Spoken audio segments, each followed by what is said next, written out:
Do you own the music that you listen to? If you collect vinyl records or just happen to still have CDs laying around, then you do. But the majority of us in 2023 rely on subscription services like Spotify or Apple Music to borrow the music we enjoy. What about the movies you watch? Well, thanks to the access we have to streaming services like Netflix, Hulu, and Amazon Prime, very few of us feel the need to own DVDs or VHS tapes anymore, and have instead become borrowers of the movies we watch as well. You think these are just subscription models, but what about the games you buy from Steam, the PlayStation Store, or Xbox Store? Do you own those games? Or do you just own access to those games? If you own it, shouldn't you be able to resell, lease, or even borrow it to someone else? These are just a few examples of how big tech has created a business model that almost entirely erased personal ownership. And entertainment is just the beginning. In 2016, a member of the Global Future Councils wrote this: "Welcome to 2030. I own nothing, have no privacy, and life has never been better." This satirical article talks about something called the sharing economy and how society is moving towards the point where only a few people own everything and the rest of us simply borrow to live. In it, Ida Auken proposes that as digitalization and subscription services continue to grow, people will own fewer personal possessions and instead become more accustomed to renting from and sharing with others, essentially trading in ownership for convenience. "In the future, people will rent my living room for meetings while I go to work," she writes. The invention of a rideshare service like Uber, Lyft, and Zipcar have made it easier than ever to not own a car. As a result, it's becoming increasingly more common for people to rely on the flexibility and convenience of these services rather than taking on the responsibility of becoming a vehicle owner themselves. For those who do go ahead to purchase their own vehicle, we've started to see car companies turn features that are supposed to come with a vehicle into subscription services. BMW recently received a lot of backlash when they quietly announced that they'll be blocking off features such as heated seats, heated steering wheels, automatic high beams, and adaptive cruise control, charging car owners a monthly fee to access features that should come with the car. Microtransactions like these are greedy and exploitative and keep the consumers tied to the companies even after a supposed transfer of ownership of a property. If I own the car, why do I still have to pay for some of its features? Features that should ideally come included with my purchase. Sadly, this is just the beginning of a slippery slope that will continue to chip away at the value of ownership. While it's easy to feel overwhelmed by the influence of massive corporations shaping our world, one of the most empowering things we can do to prevent this feeling is to take control of what we can, our own knowledge and understanding. And that's why I want to talk about something that's helped to increase my knowledge and understanding in ways I could have never imagined: Brilliant. From math and science to computer science, Brilliant has been an invaluable resource to me to explore the kind of big ideas that help us make sense of and even push back against the complexities of our world. It's a platform that aligns with everything we try to do on this channel, and I couldn't be happier to have partnered with them. If you've never heard of Brilliant, here's why I've personally paid a subscription for years. Brilliant is an interactive learning platform that makes mastering complex ideas approachable and even fun. With thousands of hands-on lessons in topics like math, data analysis, programming, and AI, Brilliant empowers you to learn by doing. Whether you're tackling the building blocks of logic or exploring cutting-edge topics like AI, it's all designed to engage you directly with problem solving. One of the reasons I've loved using Brilliant for years is how easy it is to fit learning into my life. Their mobile app and bite-sized lessons let you level up in just a few minutes, whether you're on a lunch break, waiting in line, or trying to make better use of your time that you'd otherwise spend doom scrolling. For me, swapping TikTok sessions for Brilliant practice has been a game changer. But it's not just convenient, it's incredibly effective. Brilliant's first principles approach starts at the core and builds up, ensuring you not only learn concepts but truly understand them. Each lesson involves hands-on problem solving, a proven method that's up to 6 times more effective than passive learning like watching lecture videos. Plus, all the content is crafted by experts from leading institutions like MIT, Caltech, Duke, and companies like Microsoft and Google. One course that recently blew my mind was How LLMs Work, which dives into the mechanics behind large language models like chatgpt. It broke down this incredibly complex subject into simple, interactive steps that made it not just understandable, but fascinating. If you want to try this course, or any of Brilliant's thousands of lessons for free for 30 days, visit brilliant.org/aperture or scan the QR code on screen. And if you decide to stick with it, you'll get 20% off an annual premium subscription. Just click the link in the description or head to brilliant.org/aperture to start your journey today. Some of you may be surprised to hear that we own less things now than we did decades ago. I know it sounds contradictory when news articles, TV shows, and YouTube videos tell us that we are at the pinnacle of a consumerism crisis. However, there has been some emerging research which suggests that actually, the peak of consumerism may have already passed. The Office of National Statistics ran a test in 2013 which showed that the average adult in the US owned 10.3 tons of personal possessions, a number which had dropped pretty significantly compared to the average 15.1 that was measured in 2001. But what exactly is so dangerous about living in a world that is slowly moving away from personal ownership and towards a sharing economy? Being an owner of a possession, whether it be something as large as a piece of property or as small as a DVD, provides us with a sense of personal and financial autonomy. Purchasing a home, for instance, is an investment, meaning that the money you pay towards the down payment and the mortgage of that home has the potential to come back to you in the future if you decide you want to sell the property. Even if you own a home that you have no intention of selling, the fact that it's yours still provides you with a personal sense of freedom, security, and sovereignty. Just knowing that if you run into any financial emergency, you can sell your house to solve that crisis gives you peace of mind. This example is most obvious when we talk about buying a home, but it extends all the way down to the ownership of every single material possession. The beauty of owning something, whether it's a property or a stainless steel pan, is that you can trade or sell it to recoup the money that it's worth. Looking back at the pieces of media we talked about in the beginning, when you bought a vinyl record, you could share it with a friend or sell it after you're done listening to it. Today, you can't even listen to your music without using a specific company's app or buying a game from the PlayStation Store and sell it to your friend once you're done playing. Right now, it might seem like trivial things, but imagine the world Ida Alkin paints in her article, where the average person doesn't even own their everyday household appliances because of how easy and accessible it is to rent and share them. If that futuristic world were to become our reality, wouldn't we all be a lot less in control of ourselves and the environment we live in? Wouldn't we all be simply floating through life, renting and borrowing things to get by? It's a scary thing to think about. Another concern that comes with the sharing economy, subscription services, and digitalization is the loss of personal privacy. Think about it. Streaming services such as Netflix and Spotify have all your data. To use these platforms, you kind of have to grant them the permission to learn everything about you, from your favorite kind of music to the movies you watch in the middle of the night when you're alone. Most of us are aware of these algorithms, but hardly ever consider them to be a compromise to our privacy because they're used in a way that helps make our experience on the platforms more enjoyable. But that's not all the data is being used for. Our information is constantly being sold to advertising companies to handcraft and deliver targeted ads to us, causing us to spend money we don't have on stuff we don't need. Furthermore, because you have provided these services with your name, phone number, email, home address, and credit card number, they have an enormous amount of access to your personal and financial information. With all that data being stored and tracked, it's no wonder that digital hacking is at an all-time high right now.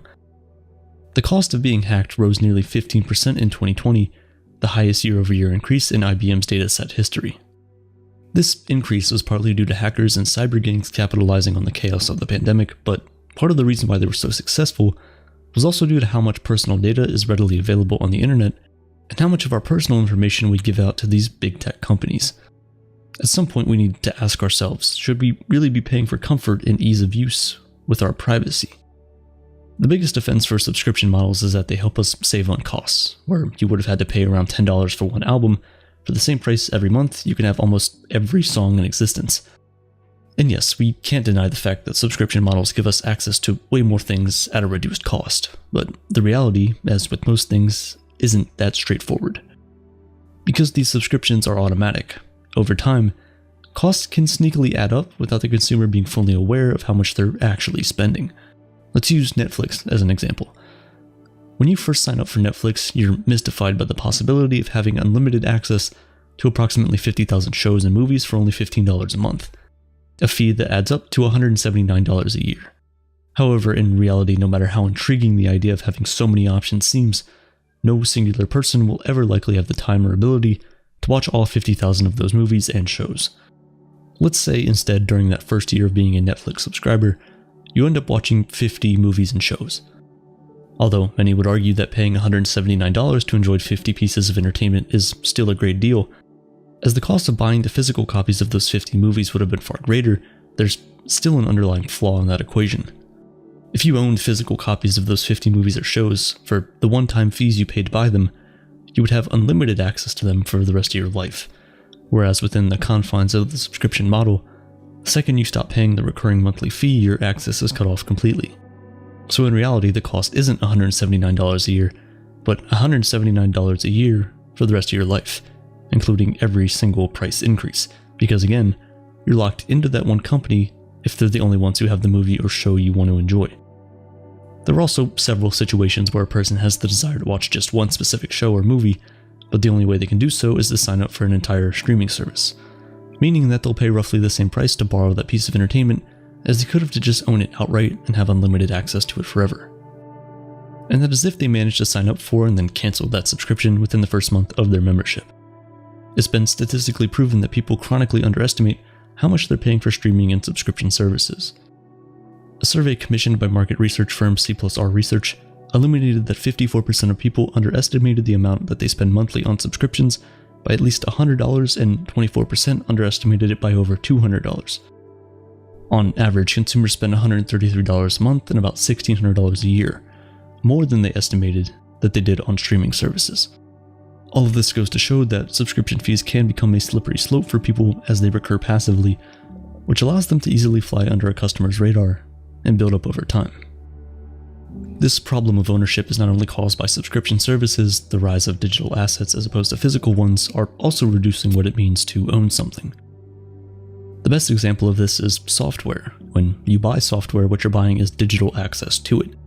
This is why you can buy something, but you still don't have the right to resell or even lend it to someone else. The danger with this is that we leave all the control in the hands of the companies. If you buy something and you decide it wasn't right for you, your only option is to hold out hope that the company you got it from has a return policy. If not, you'll be stuck with something that you can't get rid of and money you can't regain. Furthermore, streaming services and online websites that sell pieces of intellectual property, such as movies or video games, to consumers, always have the option to discontinue their ownership of that property, thus making the consumer's ownership of it obsolete as well. Imagine paying Netflix's subscription for years just to watch your favorite comfort show, and then one day they just announce that they'll be removing it from the platform and you can do nothing about it. For most of us, this isn't something we have to imagine, it's something that has happened time and time again, and this is the final and most painful thing about the digitization of everything. If these things only exist in digital form, when licenses expire or these companies simply don't see the need to host the content on their platforms anymore, they'll be gone forever, lost forever. If big tech completely destroys ownership and all we have is borrowed, and all we own is digital, what would be in the museums of the future? Meet Abraham. He's trying to pay off the lease on his new Lincoln. He got it to stand out in the fleet of other Uber vehicles. He drives for hours every day to try and make a living from what was once a lucrative job. Now, Abraham is barely making it from one paycheck to the next. He's depressed, overworked, and in debt. What he is not, however, is an employee. Yes, strange as that sounds, that one keyword has been the bane of the existence of Abraham and many of Uber's most important staff, their drivers. They are drivers, yes, but as far as the company is concerned, they are independent contractors, not employees. This distinction is crucial to Uber's business model, since being an employee, at least in the United States of America, entitles you to a host of benefits and protections that companies must respect, including a minimum wage. It also includes retirement benefits, job security. Independent contractors get none of that. Instead, they're promised the freedom to choose their own hours, a better work-life balance, and more flexibility. How much of that is true, though? Is there any proof in the pudding, or is independent contractor just a more merciful-sounding version of very, very expendable? Welcome to the world of the gig economy. The gig economy thrived on the promise of flexibility and freedom. Companies lured in desperate workers and shifted society as a whole. And now the workforce as a whole is feeling the heat. Since the pandemic, the pioneers of modern gig work have laid off thousands of workers. It's all going downhill, even for these innovators. Because even high earners making six figures are living paycheck to paycheck, contrast to 1985, an American man working full-time could support a family of 4 on 40 weeks of income. This includes a 3-bedroom house, insurance plan, a car, and 2 kids' tuition. Get this, it takes 62 weeks to maintain this in 2023. That's over 5 months of extra work.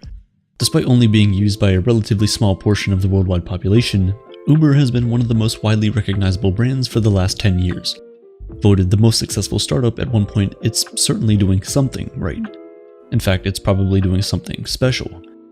Even though Uber is known for being a ride-sharing service, of course they do delivery as well, Uber owns no cars.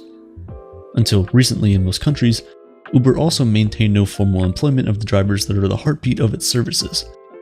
Similarly, Airbnb, which is an accommodation rental service, owns no houses. In gig economy land, the intermediary, in this case Uber or Airbnb, earns its money by taking a commission on the transactions between 2 parties, the rider and the driver, for example. The service Uber offers isn't the ride itself, but rather finding you the ride. Uber is charging you for having organized this transaction. The same goes for the driver, one could argue. Uber is helping the driver find a passenger, essentially providing them with a service as well. In that sense, the drivers are also Uber's customers. People disagree about Uber's role in all of this, and it's been the subject of many lawsuits recently. Drivers on the app felt like they were being denied benefits that they deserve, benefits that even a taxi driver might get, for example. However, what does the rest of the business world think about this sort of approach? Well, Uber's success has done the talking, and it didn't take long for other companies to take note and implement similar systems of their own. For instance, FlyBlack for private flying, where you don't choose a flight time but instead book a departure window, commonly referred to as Uber for private flying, FlyBlack has a fleet of over 3,000 aircraft. As these businesses grow, stories emerge that startups like this one have managed to cut enough costs that they're not that much more expensive than commercial airlines, all the while offering other benefits like allowing you to arrive just 15 minutes before your flight. There is Slate for house cleaning. Admittedly, house cleaning is more of a nitpicky activity than being driven in a taxi. The company was unsuccessful in its initial launch and had to adapt its service to meet the many definitions of cleanliness. There are even Uber-like businesses for babysitting. By removing the traditional organization of formally employing a bunch of people, taking care of them and being liable for them, the Uber business model has significantly brought down its costs. However, beyond the bang for your buck, why is the gig economy idea catching on so well? Well, it's flexible, not just for the employer but also for the employee. Paperwork, working hours, the ability to switch markets, and so on are all reasons why the gig economy has more than a few admirers. The general idea of the gig economy, especially with online gigs, is that it allows people to work jobs that would be much harder to get with traditional bureaucracy.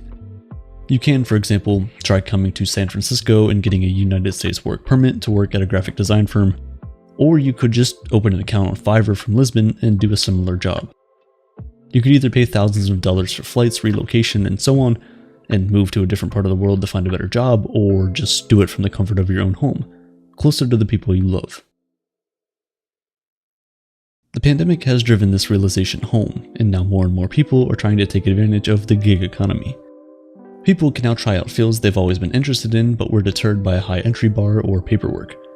Independent contractors often report being happier than their regularly employed counterparts, as they have more control over how they spend their time. The gig nature also fundamentally involves less commitment and encourages more risk-taking by people who would previously have been risk-averse in their 9-to-5 office job. However, the same flexibility that made Uber look so good took away some of the responsibilities employers had for their employees. Insurance benefits, lack of a minimum wage, and lesser-known restrictions on the job are why there are so many class action lawsuits against companies that follow the Uber business model. Uber is undoubtedly aware of the importance of its employees. For the positions that help keep their app, the most critical element of the business, afloat, Uber hires full-time employees and pays them handsomely. Nobody is arguing that drivers should get software engineering wages, but the absence of basic employee benefits is difficult to accept, to say the least. Even if you choose to side with Uber, let's say in the classification that the drivers are not their employees, but rather customers of some sort, one would have to ask why the customer is always right no longer seems to apply. Uber probably epitomizes the gig economy more than other companies, but that doesn't mean that there are no other big players around. Fiverr, Upwork, and People Per Hour have also been notable players in the gig world. The services that they offer have the same idea. They connect graphic designers, for example, with people who need some graphic design work. Of course, the actual repertoire of their services is more extensive. Freelancers, as people on these platforms are called, have been around for a while now. However, they were never more relevant than during the pandemic years from 2020 to 2022. During that time, people dreamt of going to far-flung destinations and continuing to work online in order to disconnect from what was a somewhat restrictive reality at the time. The people who could take most advantage of that were freelancers and gig workers. If they didn't like this gig, they could try that one. Simple as that. For all its freedom, though, the gig economy's market-level effect is that a bare minimum price does not limit contractors as they would be in the real world of employees and employers. The lowest bid wins the gig, but in doing so, sets a market rate that is detrimental to everybody. Bringing in immigrants for jobs that citizens won't do has been essential in social mobility through immigration. The gig economy stands to threaten that as well. Why would any company even bother to go through all the paperwork of hiring someone if they can just forego that by saying they are independent contractors? The possible abuse of this term has meant that Uber and other gig economy businesses are facing mounting pressure. Many companies are returning to the traditional model of having full-time office-going employees in order to 1. Avoid similar legal struggles as Uber, and 2. To have better control over their workforce. Slate, for example, initially failed to meet its customer requirements for house cleaning. They realized that the only way to solve this problem was to have better control over whom they hire, as the cleanliness requirements were too vague to be met by someone who had just signed up on the app. Babysitting apps Poppy and Trusted also had this issue because their success relied too heavily on whether customers could trust the service's independent contractors with their children. As a result, they pivoted away from the independent contractor model to having more regular employees whom they could train and reprimand if something went wrong. Uber's CEO has said that the company is willing to cover health benefits for drivers that log full-time hours, but full-time hours defeat the purpose of the gig economy's supposed flexibility. The gig economy may not be so flexible after all. Take Fiverr, for example. It'll gladly advertise its flexibility when it needs to. Freelancers report that those who work the most frequently are bumped up by the algorithm, and that freelancers who would actually like to utilize their freedom, the entire selling point of this type of work, are banished to the depths of the algorithmic unfavorability. It's not unreasonable that a company would like regular productivity. The issue lies in the fact that these services are expecting the effort of a full-time employee while denying the benefits of that status. You could be a regular contributor to Fiverr and climb the ranks over the years, but the moment you choose to take a break, your worth plummets. Uber's so-called independent contractors can earn higher wages than their taxi driving counterparts, but whereas gasoline and insurance are part of the deal for the average taxi driver, that's not the case with Uber. New Uber drivers are often drawn to this seemingly higher wage only to later find themselves locked into an ecosystem that is not any less restrictive than the one they thought they left. The freedom they like to advertise as the selling point of this business model is of no value in the real world. Uber drivers have to accept rides, even if they don't want to. If they don't accept them, or if their ranking goes below a meager 4.6, they risk deactivation. Remember the Amazon workers who had to pee in bottles because they were afraid of taking bathroom breaks? They were also independent contractors. So much freedom, you might think. This is precisely what the gig economy thrives on. Promises made but not kept. This is also why employees get the protections that they do, and why so many people fought for this to be the norm. If the gig economy is going to market itself as a modern paradise where you can work whenever you want from wherever you want, it better live up to it. The dystopian reality of gig work is slowly being noticed more and more. Airbnbs have changed the real estate landscape for many locals and tourism hotspots. Touristy places worldwide are experiencing real estate inflation to the point where they can no longer afford homes. They're pushing off having kids because they can't afford to live in their hometowns. In the end, the gig economy comes off almost as Orwellian in its activities. Fake promises of freedom, deactivation as punishment, and a framework that is being uncovered as being increasingly exploitative with each lawsuit. If there's any truth to the label, in fact, it's in the fact that independent contractors are, indeed, quite independent. They're on their own. The typical office cohesion that colleagues can share is utterly non-existent for workers in the gig economy. This has played a part in companies being able to strong-arm anything out of their contractors. Some of these services are really pushing the envelope as to what can be achieved, while allowing people to experience jobs they might have never had the chance to do before. You can hire someone with just a few clicks to create your wedding invitations. Hitching a ride is instantaneous, and your packages arrive right to your doorstep. But at what cost? In 2013, Eric Loomis was pulled over by the police for driving a car that had been used in a shooting. A shooting, mind you, that he wasn't involved in at all. After getting arrested and taken to court, He pleaded guilty to attempting to flee an officer and no contest to operating a vehicle without the owner's permission. His crimes didn't mandate prison time, yet he was given an 11-year sentence, with 6 of those years to be served behind bars and the remaining 5 under extended supervision. Not because of the decision of a judge or jury of his peers, but because an algorithm said so. The judge in charge of Mr. Loomis's case determined that he had a high risk of recidivism through the use of the Correctional Officer Management Profiling for Alternative Sanctions Risk Assessment Algorithm, or COMPAS. Without questioning the decision of the algorithm, Loomis was denied probation and incarcerated for a crime that usually wouldn't carry any time at all. What has society become if we can leave the fate of a person's life in the hands of an algorithm?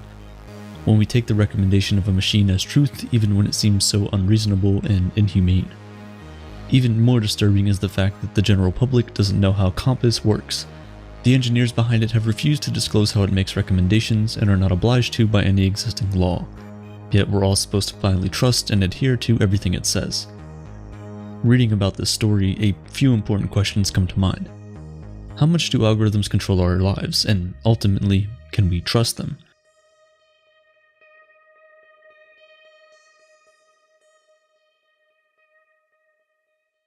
It's been roughly 10 years since Eric Loomis's sentencing, and algorithms now have a far greater penetration into our daily life. From the time you wake up to the time you go to bed, you're constantly interacting with tens, maybe even hundreds of algorithms. Let's say you wake up, tap open your screen and do a quick search for a place near you to eat breakfast. In this one act, you're triggering Google's complex algorithm that matches your keywords to websites and blog posts to show you answers that are most relevant to you. When you click on a website, an algorithm is used to serve you ads on the side of the page. Those ads might be products you've searched for before, stores near your location, or, eerily enough, something you've only spoken to someone about. You then try to message a friend to join you for your meal. When you open any social media app today, your feed no longer simply displays the most recent posts by people you follow. Instead, what you see can be best described by TikTok's For You page. Complex mathematical equations behind the scenes decide what posts are most relevant to you based on your view history on the platform. YouTube, Twitter, Facebook, and most notoriously TikTok all use these recommendation systems to get you to interact with the content that their machine thinks is right for you. And it's not just social media. Netflix emails you recommendations of movies to watch based on what you've already seen. Amazon suggests products based on what you've previously bought, and probably the most sinister of all, Tinder recommends you the person you're supposed to spend the rest of your life with. Or at least, that night. These might seem like trivial matters, but it's more than that. Algorithms are also used to determine who needs more healthcare, and when you have your day in court and a computer program decides whether you'd spend the next decade of your life behind bars for a crime that usually doesn't carry any time. I'm not saying that all algorithms are bad and we should get rid of them. An algorithm is probably the reason you're watching this video in the first place. I'm saying we as a society need to make some changes to the way we currently interact and use these systems. One of the scariest things about algorithms is that they're built and altered in a black box with little oversight. The engineers behind them determine what we see and don't see. They classify, sort, order, and rank, and we don't get to know how or why. Even the government doesn't get to know how and why, and if they did, would they understand it? The engineers themselves often don't know why an algorithm behaves the way it does. They use AI and machine learning, which can make the outcomes become hard to predict. They become a mystery to makers as well. When companies like Google or Facebook are challenged about their platforms after something terrible happens, they hide behind the mythos of the algorithm. They're cold, unbiased systems, they suggest. They're rational. To err is human, not machine, they claim. This is the notion of algorithms that is potentially dangerous. We think of them as pillars of objectivity, incapable of the kind of biases that corrupt human society. But are they genuinely unbiased? Are they pure instruments of rationality? As much as big tech companies would like you to believe they are, the sad truth is they are not. When the engineers choose to classify and sort, they're using pre-existing classifications which are filled with bias already, and their methods of sorting enforce biases that can have real negative consequences.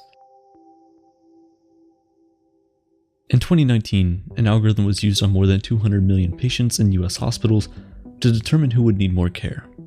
Although race wasn't included in the criteria, Black patients were discriminated against by the machine anyway. They were determined to require less care than white patients. How did this happen if race wasn't even an input, you might ask? Well, while race directly wasn't in the equation, previous healthcare expenses were a determining factor in deciding whether someone would need more care. And because Black patients have historically spent less on healthcare, the results were that they required less care, an incorrect blanket conclusion for situations that should be case-by-case evaluations. Although the racial bias was unintended, it still occurred as a result of the engineer's designs. It's because of issues like these that we can't hide behind the myth of the infallible machine. Biases like these will exist in machines as long as humans are the ones building them, and there is one bias that exists in almost every algorithm we use today, with far more reaching consequences. Meta, Twitter, Google, Amazon, Netflix, Tinder. Most tech companies and the platforms they offer you and me as services design their algorithms to maximize one thing and one thing alone: profit. These platforms generate revenue by primarily selling ads, and to generate more ad revenue, they try to keep you on their platforms longer because the longer you're there, the more ads you'll see and the more money they make. Take YouTube, for example. There's 3 main things that make any video successful on the platform: click-through rate, watch time, and session time. So all YouTube cares about is, can you get people to start watching your video, and can you keep them watching for as long as possible so we can serve them more ads? For the most part, this works as it's supposed to, and people get served content they enjoy but would have never found on their own. As with everything in life though, there are downsides. People have learned to game the system by using clickbait to lure viewers in, and then to push conspiracy theories that keep people glued to their screens whether the information is factual or not. YouTube's algorithm has also been accused of having a radicalizing effect on its viewers. Moderate content always leads to recommendations of more extreme content, which leads people down the notorious rabbit hole. You can start by watching videos about jogging, and YouTube would continue to recommend you videos that push you further slightly until one day you wake up and you're watching videos about running an ultramarathon. Facebook's algorithm shows you more content from friends whose posts you've liked or read in the past. This process slowly funnels you into a bubble where you're mostly reading the same opinions you already have, reinforcing them in your mind. The goal of this approach is, of course, to keep you on the platform longer with views you agree with. The consequence, though, is that many harmful beliefs are cemented into the heads of users on the platform instead of being challenged. The more you think about the algorithms of social media, the more they start to seem like programs for creating social problems for the sake of profit. So if that's the case, are all algorithms just evil piles of code that are determined to doom us all? Maybe, but maybe not. They do have extraordinary benefits to offer when used correctly. A dataset of 678 nuns from the Nun Study, a research project started in 1986 on the development of dementia and Alzheimer's, showed something very peculiar. Researchers tried to find if they could spot any patterns in the data to suggest a relationship between something in a person's early life and the onset of these diseases later in life, but to no avail. The team also had success to the letters that the nuns wrote decades prior, when they were entering into the sisterhood, around ages 19 and 20. An algorithm was able to detect in incredible accuracy through these letters which nuns would go on to have dementia in their elderly years. This is what algorithms are great at, comparing datasets and figuring out tiny patterns that humans are more likely to miss. They're sensitive to variations in data and finding patterns that lead to reliable predictions of possible outcomes. Today, algorithms are used in detecting the likelihood of getting breast cancer and presenting better models for tackling climate change. Except the machine isn't great on its own. Every potential positive here only works with a human behind it. Algorithms can act as the first layer for screening breast cancers, but a human has to act as that necessary second layer to verify the results. Using an algorithm for determining an appropriate jail sentence might one day make sense, only if there's a human deciding whether or not the generated output is sensible or not. One of the main problems with Eric Loomis's case is that the judge didn't question the algorithm's recommendation. He simply accepted the supposed objectivity of the machine and sent a man to prison for a crime that didn't warrant it. As it stands now, we just seem to be part of this enormous social experiment being run by tech gurus. And every year or so, another social experiment is added to the mix with its own unique set of social consequences. More recently, we're discovering what a rapid stream of bite-sized videos does to teenagers, or what a completely user-generated game does to tweens. So far, this video has been pretty hard on the big tech companies, but I think it's also really important to acknowledge that they are trying to address some of these issues with algorithms. YouTube, for example, has changed its algorithm to include quality and authority as measures of determining whether a video is recommended or not. Facebook has limited its targeting options to try and avoid another Cambridge Analytica scandal where user data was distributed without consent for political purposes. Are these adjustments to the algorithm helping? Yes, but not as much as necessary. Even more is the fact that these efforts point to two things. One is that human intervention in algorithms is not only necessary, but needs a much stronger presence. Two is that tinkering with the algorithm is probably not going to resolve the consequences of their most significant bias, profit-seeking. Keeping people on a platform is always going to be easier with content that sparks the most outrage. That's not always the case, of course. There is great content on YouTube and earnest viewers, like you watching this video right now. But for every creator seeking to share legitimate information, there seems to be several others blatantly exploiting the algorithm for a quick buck. How can we take these platforms back from them? The sad truth is, we can't. The algorithms need to change. They need to put human welfare above profits. We need to stop designing machines that take advantage of our psychological weaknesses. To make that world possible, we need to be more critical of the algorithm. We need to dismantle the notion that the algorithm is all-knowing, objective, and rational. The black boxes need to open up, and our blind trust in these systems needs to be challenged at every turn. To paraphrase the co-founder of the Center for Humane Technology, Tristan Harris, we're all looking out for the moment when technology would overpower human strength and intelligence. But there's a much earlier moment when technology overwhelms human weaknesses. That point is being crossed right now, and it's reducing our attention spans, ruining our relationships, destroying our communities. It's downgrading humans. You've just graduated college and worked your first month at your new job. You've worked extremely hard to get this position, and getting that first paycheck feels like such a triumphant moment. The possibilities of what you can do with your income are exciting. This is the first time you've had a sense of freedom over the money you've earned, but the sad truth is, you don't have any freedom, and that reality becomes clear when you open a letter you receive in the mail a few days later. It's from a student loan program informing you of your repayment schedule. This paycheck never really was yours. You owe money, you're in debt, and will be in debt for a very long time. And once the realization sets in, every coffee purchased or drink with a friend suddenly starts to feel like you're splurging with someone else's money. It makes you feel guilty and sometimes even depressed. This is the story of around 1 in 5 American adults who have student loan debt, but in reality, this isn't your fault. It's just one of the ways that governments and banks might be keeping you poor. The truth is, debt can lead you down a pretty dark road, especially if you're not concerned about falling deeper into it. Before continuing, I should clarify that not all debt is bad. It can give people opportunities that they might not have had otherwise. It allows startups to get off the ground without using personal capital, and it allows people to make big purchases that can be paid off in smaller chunks spread over a long period of time. But too much debt and lousy interest rates can cause severe problems. Studies suggest that being in debt can make you more anxious, depressed, and cause many people to experience suicidal thoughts. You might feel okay with how much you owe right now, but these mental health issues can grow bigger as your debt gets higher. Debt also makes your future feel limited. Your ability to travel, make big purchases, and move on to another phase of life is greatly challenged by the amount of money you owe. For instance, you can't get a mortgage if you have too much student debt. Debt can impact your relationships and health, and there are studies linking bad debt ratios to high blood pressure and higher rates of divorce. It goes back to that feeling of splurging on something using someone else's money. This feeling puts a spotlight on spending habits within a relationship, causing stress, arguments, and separation. You don't need to be a gambling addict to have fights over money. You might think it's okay to incur debt because when you die, it dies with you, but this isn't always the truth. A lot of different debts can be inherited by your loved ones, especially debts you've taken on with another person, like mortgage. Being in debt isn't great, but don't be too hard on yourself because it's not necessarily your fault. We live in a society that has institutionalized debt and has made borrowing a living commonplace. Think about it, we're encouraging young kids barely old enough to vote to take on thousands, sometimes hundreds of thousands of dollars of loans just to get an education.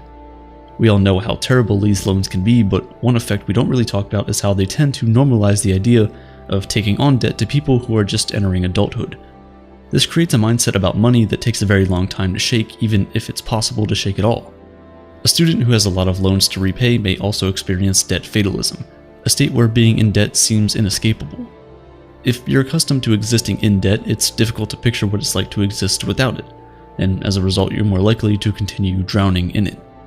When people think of debt, there's often the stigma that it's the individual's fault. You hear finance gurus tell you about wasteful people who splurge on the latest iPhone and buy Starbucks every day instead of making coffee at home. And while there are certainly people who are responsible with credit, the reality is that most people who are in debt are there out of necessity. For one, people with children are far more likely to incur debt from the cost of taking care of a child. The same goes for people who have to take care of a parent. These two factors introduce a variety of necessary expenses that no amount of penny pinching will mitigate. Most people's financial literacy is also very poor. It's a subject that's seldom taught in schools, so we're often at the mercy of the lenders and the fine print that we don't bother to read. Even if we did take the time to read the terms and conditions while applying for a new credit card, would we even understand them? All of this without even talking about the system whose entire existence depends on debt: banks. Let's take a moment to look at how banks work. You give them money, 90% of that money is lent to someone else. The person taking the loan puts it in their account, and 90% of that amount is loaned to someone else, and so on. The bank charges interest on all those loans that were made possible thanks to your money. Debt is how they make money. It's the core of their business model. To make matters worse, banks are profit-driven and often use predatory practices to try and get you to incur more debt because their favorite clients aren't the ones who pay off their debt as quickly as possible, but the ones they refer to as revolvers. People who are perpetually in debt. Banks know your income and they know what you can't afford, but that doesn't seem to stop them from issuing you multiple credit cards or locking you into a high-interest loan. These are companies that pursue profits over the well-being of their clients. Imagine having several maxed-out credit cards and then piling on multiple high-interest loans until you can no longer afford the minimum payment on any of them. Where else can you go? Remember that dark road we talked about earlier? Well, that road can lead to someone taking their own life. This is what's known as debt suicide. People find themselves drowning in debt and feel like there's no other way to escape it. People in debt are 3 times more likely to have suicidal thoughts, and similarly, people who die from suicide are 8 times more likely to be in debt. Sure, you can say that ultimately the individual is responsible, but what about the corporations that nudge, push, and deceive these people into making poor financial decisions? What responsibility should they bear in all of this? Credit card companies, for example, will often use deceitful tactics like charging 0% interest for the first 6 months to try and get people accustomed to not paying off their credit cards. Then, when the high interest kicks in, there's a good chance the cardholder has already accumulated a ton of debt. Strategies like this are designed to nudge more and more people down the dark path, keeping them poor. It's how banks and credit card companies make more money. It's in the pursuit of bigger profits. They knowingly neglect the welfare of their clients. This can sometimes mean that the parents can afford to give their kids a decent start to life, or that the kids can afford to give their parents a decent end to life. These are the real consequences. We're destroying the lives of the common people to fill the pockets of the few at the top. These shady companies are on one side of the institutional debt equation. On the other side is what we need all that loan money for in the first place.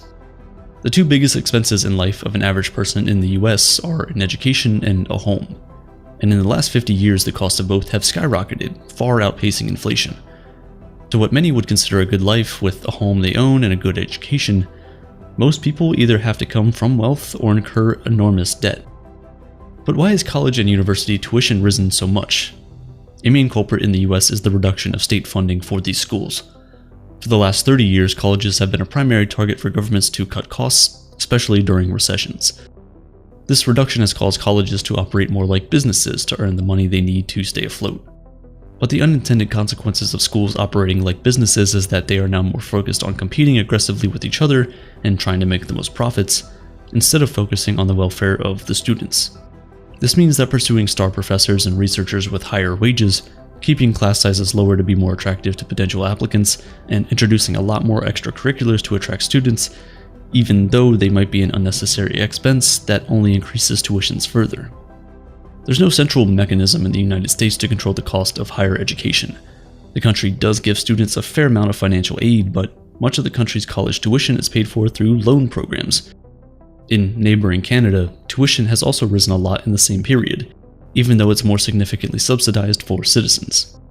The problem remains that students across North America are paying a lot more for post-secondary education than they were before, and it's happening on the government's watch. But there's a much bigger cause of debt that has also exploded in cost in the last 30 years. Housing. The reason why housing is so expensive now is complicated. I'd love to write it off as greed, but that wouldn't be telling the full story. One of the main causes of housing's high cost is government regulation, but it's not quite what you think.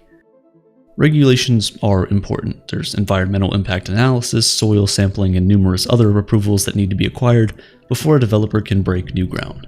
These are necessary but expensive steps that need to be taken today that wouldn't have been done 30 or more years ago, and it's great that we're doing them now. But there are other unnecessary regulations that aren't driven by human and environmental needs. These are housing density regulations, and they have a big impact on house prices. Housing exists in a system of supply and demand. More supply typically results in lower cost. A great way to increase the housing supply is to build higher density housing, like apartment buildings, but in many cities and towns across North America, regulations are preventing higher density housing from being built. And these regulations are often influenced by current homeowners who want their homes to remain at sky-high value. When high-density condominium buildings do get built in great numbers, there are still some other factors that can prevent home prices from falling. In Toronto, for example, developers build large luxury condos, ones that sell at a premium price. These condos wouldn't sell very well at those prices if not for a second factor that's keeping prices high: investment homes. These are homes that wealthy people buy up as investments, reducing the local supply and therefore increasing the value of these homes. Many luxury condos are purchased as investments only, leaving many of them sitting empty, even during a housing crisis. Governments have done little to intervene in investment housing and have instead prohibited solutions like higher density housing. Blame is often passed between levels of government, with local, state, provincial, and federal bodies blaming each other and kicking the can further down the road. And the result is that home ownership becomes an enormous source of debt for some people and not even a remote possibility for others. And there's no escape from this problem by simply renting either. The cost of rent has also skyrocketed as a consequence of higher housing prices, further leading into even more debt. Another problem for renters is when the companies buy existing buildings, give them a luxury renovation, and then jack up the price of rent. No new homes are built in this scenario, and the average price of a home and rent still goes up. The question of personal responsibility for debt doesn't seem so significant when you see how banks and governments are making increasingly larger debt loads inescapable. Debt is painful, and it seems like our largest institutions are too invested in profiting from it to make it easier on the average person. For now, we can make sure to not take on unnecessary debts and be sure to read the fine print when we do need to take out a loan. The truth is that governments can do a whole lot more to help their poorest citizens. The video on screen right now will show you how the richest man who ever lived did exactly that for his citizens. In October 2008, a paper titled Bitcoin, a peer-to-peer electronic cash system, was published, announcing the creation of one of the world's first cryptocurrencies.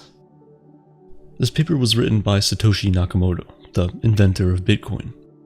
Nakamoto then created a message board called Bitcoin Talk and wrote, "I've developed a new open-source P2P eCash system called Bitcoin. It's completely decentralized, with no central server or trusted parties, because everything is based on cryptographic proof instead of trust. Give it a try." Obviously, people did. But who is Satoshi Nakamoto? The short answer is no one knows. There's at least one real person behind this alias, because someone wrote the code for Bitcoin, published a paper about it, sent emails, and made forum posts about the new digital currency, but beyond that, Nakamoto's identity remains a mystery. Some think it's Elon Musk, though he's denied the rumor. An Australian computer scientist named Craig Wright claimed to be Nakamoto and was awarded copyrights on the original paper published on Bitcoin in its early code, although the validity of his claim has been called into question by many journalists and lawyers who have followed him through multiple court cases.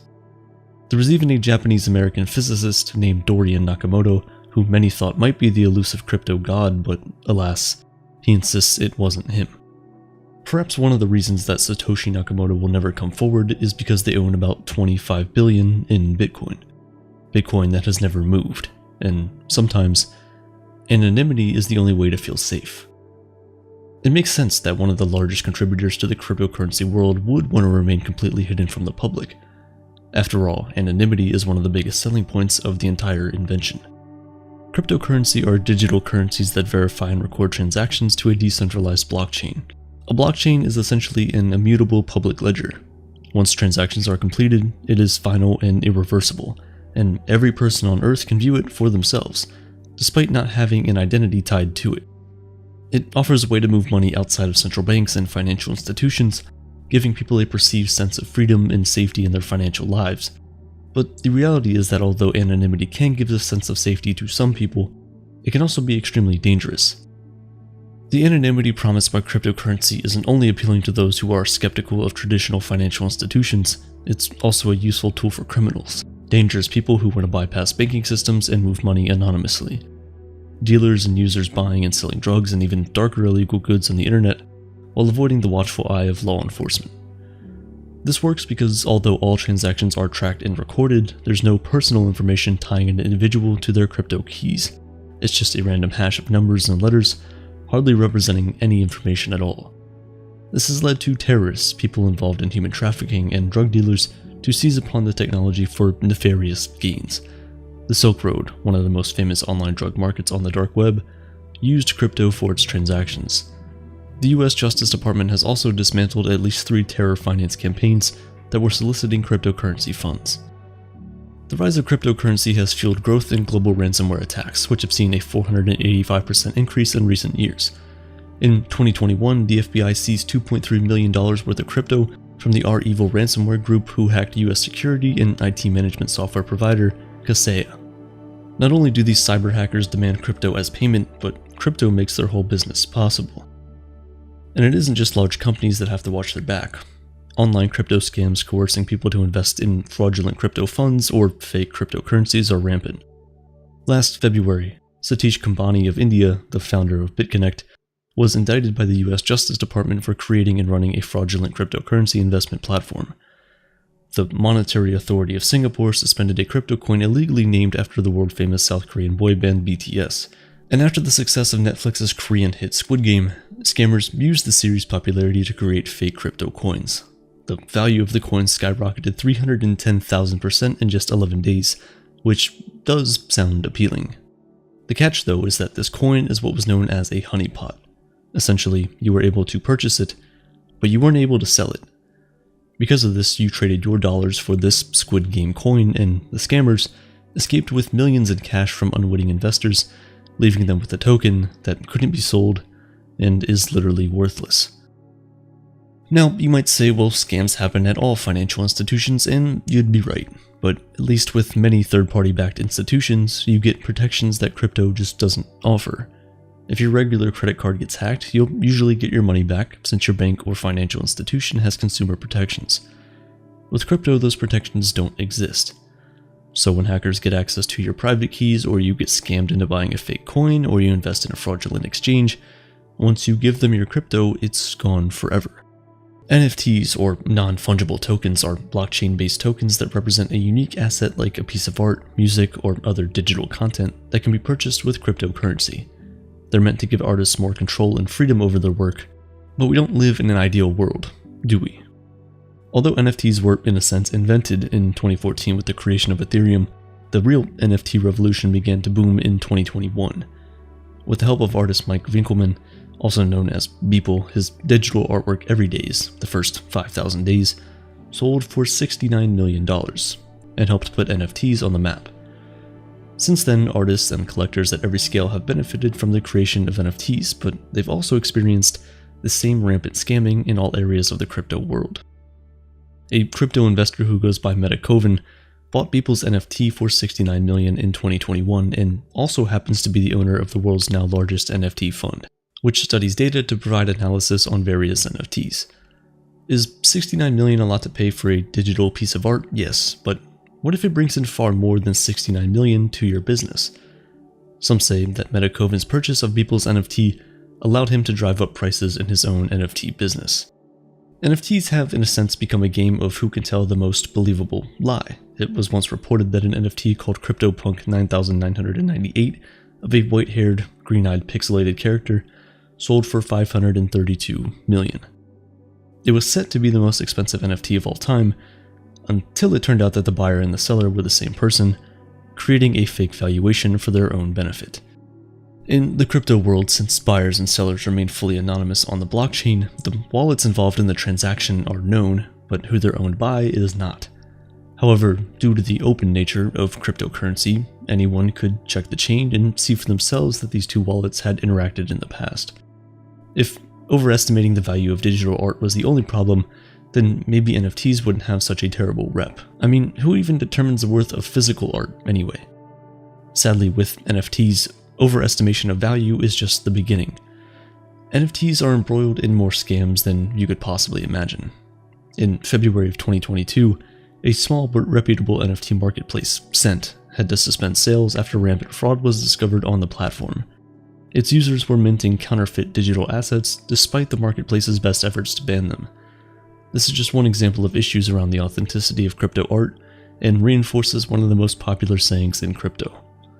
Don't trust, verify. With an entirely public blockchain, you are entirely capable of checking every single transaction you make to ensure that what you're purchasing is coming from the original creator.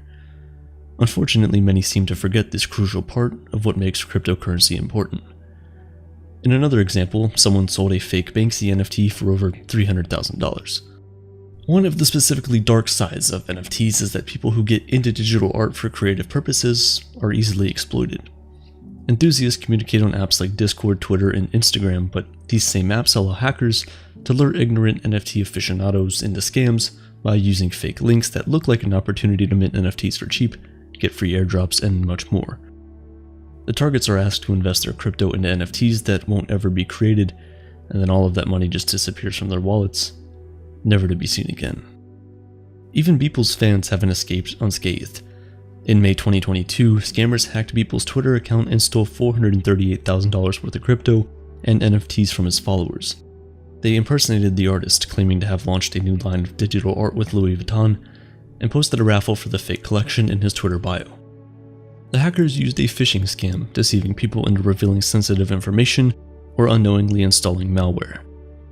Once they clicked the link in his bio, all the crypto and NFTs in their wallets were completely wiped out.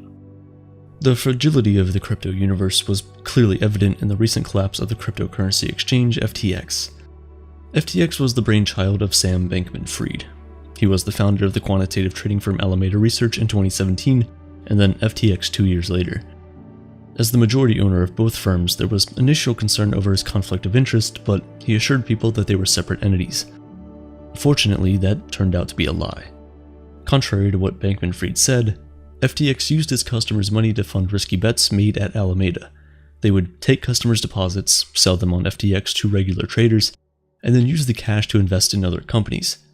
To take it even further, these companies they invested in would often be forced to store their treasuries and accounts on FTX, where the funds could then be used again by Alameda, and the snowball continued to roll.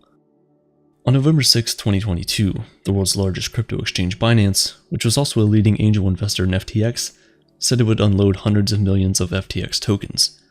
This was also around the time a leaked balance sheet came out showing that the majority of FTX's collateral was in their own FTX token. As you can imagine, if Binance were to sell hundreds of millions of this token, it would drive down the price, and in turn drive down the value of the collateral that FTX held, collateral that was supposed to be customers' assets. An OTC, or over-the-counter deal, was offered by Alameda to purchase them at $22 a token. But this wasn't taken. The market called their bluff, and within 48 hours, FTX's token was down 93%. Days later, the US Securities and Exchange Commission and the Justice Department began investigating FTX, and on November 11th, Bankman-Fried resigned from both companies, and FTX filed for bankruptcy.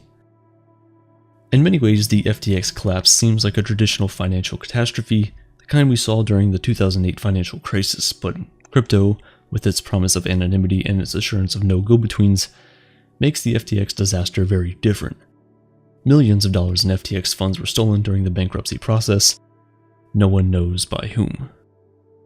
The collapse of FTX has led other crypto exchanges to tout their cash reserves and call for greater transparency because, even if you're not out there buying and trading crypto, you know it's had its fair share of pretty bad PR moments. And just a couple weeks ago, one of the largest banks backing crypto clients, Silvergate Capital, collapsed during the disastrous Silicon Valley bank run. Silvergate got into the game very early and was willing to work with many tech and crypto companies, which led to a $6 billion valuation in 2021. But as they say, oh, how the mighty have fallen.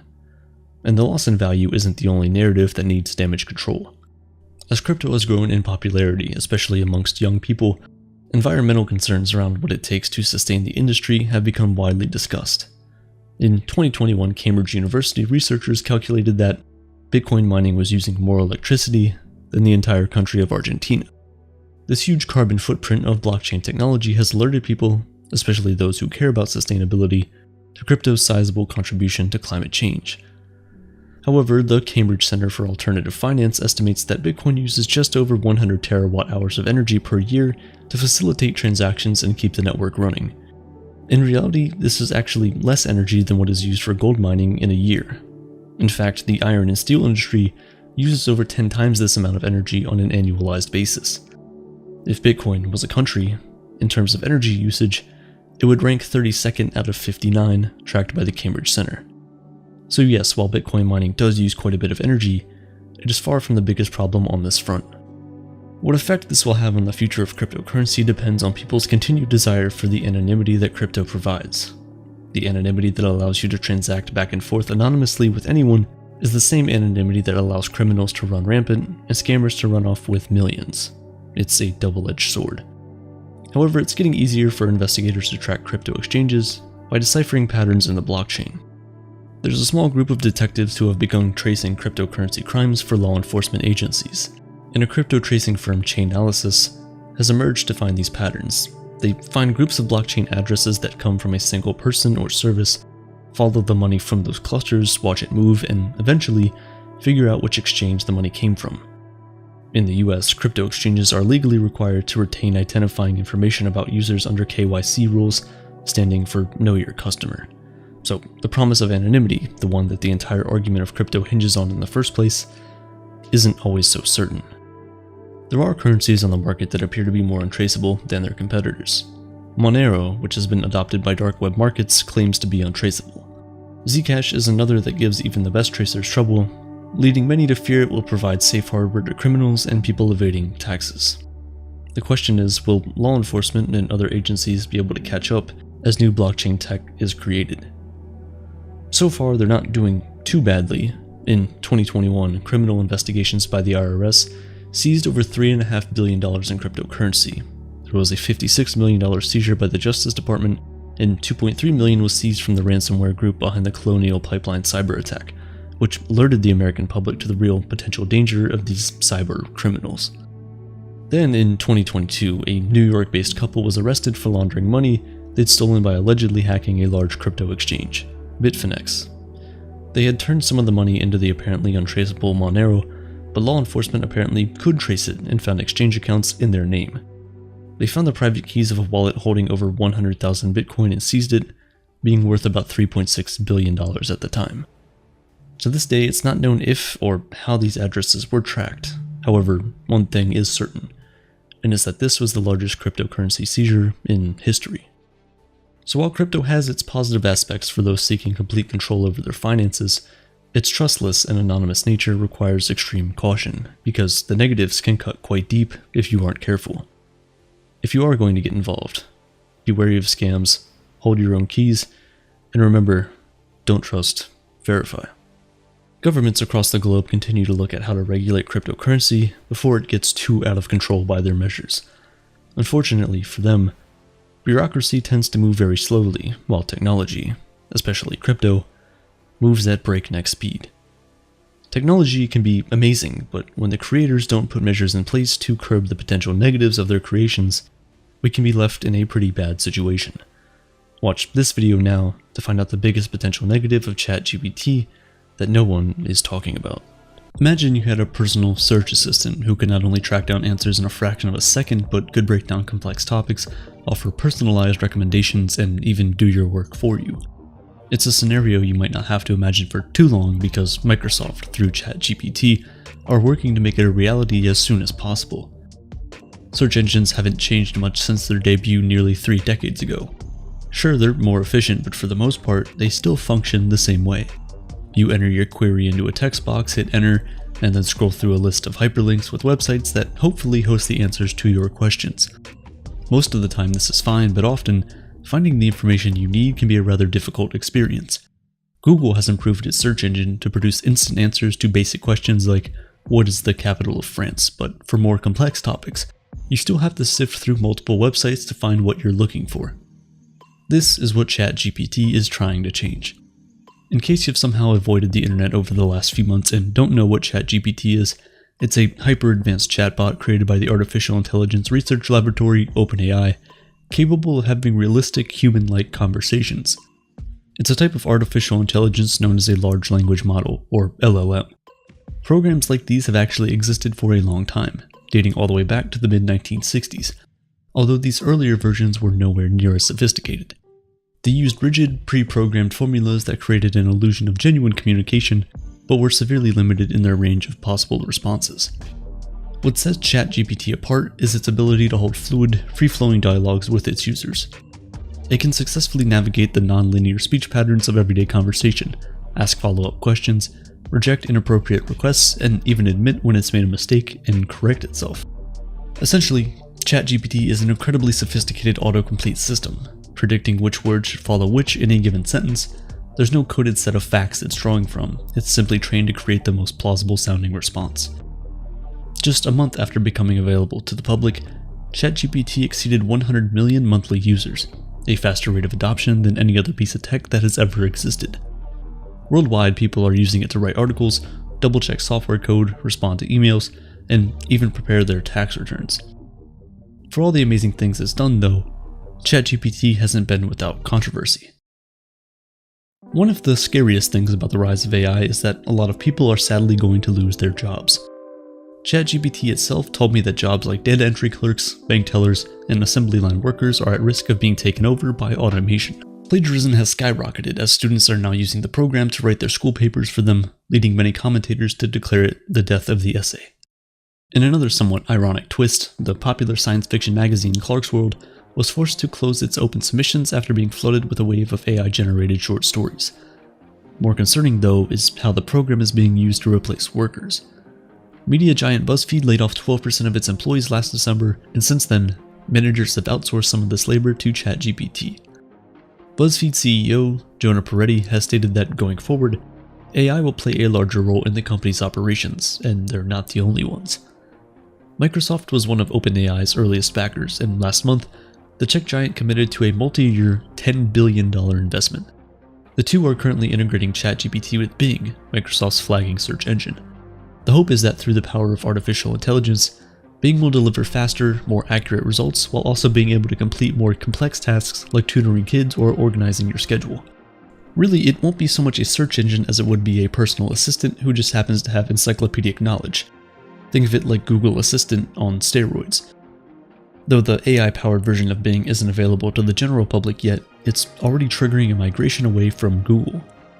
In response, Google executives recently declared a code red corporate emergency, prompting them to rush their own AI search engine to market. Google's AI assistant is named Bard, and it's actually been in development for years.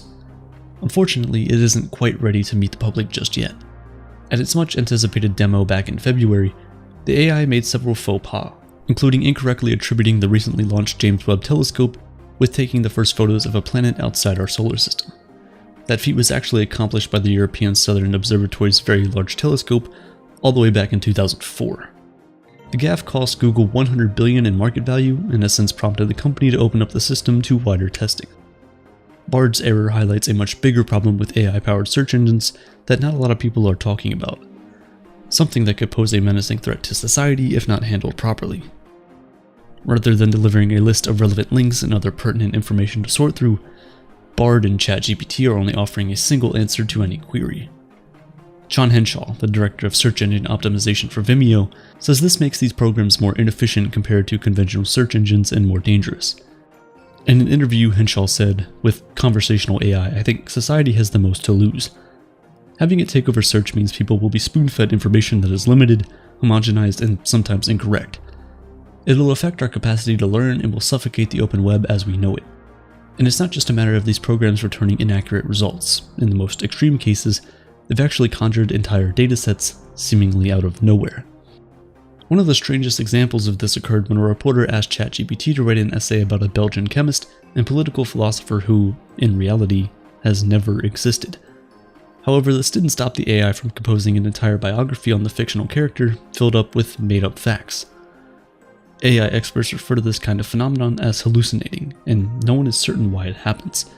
Even ChatGPT's creators can't say how it came up with this information.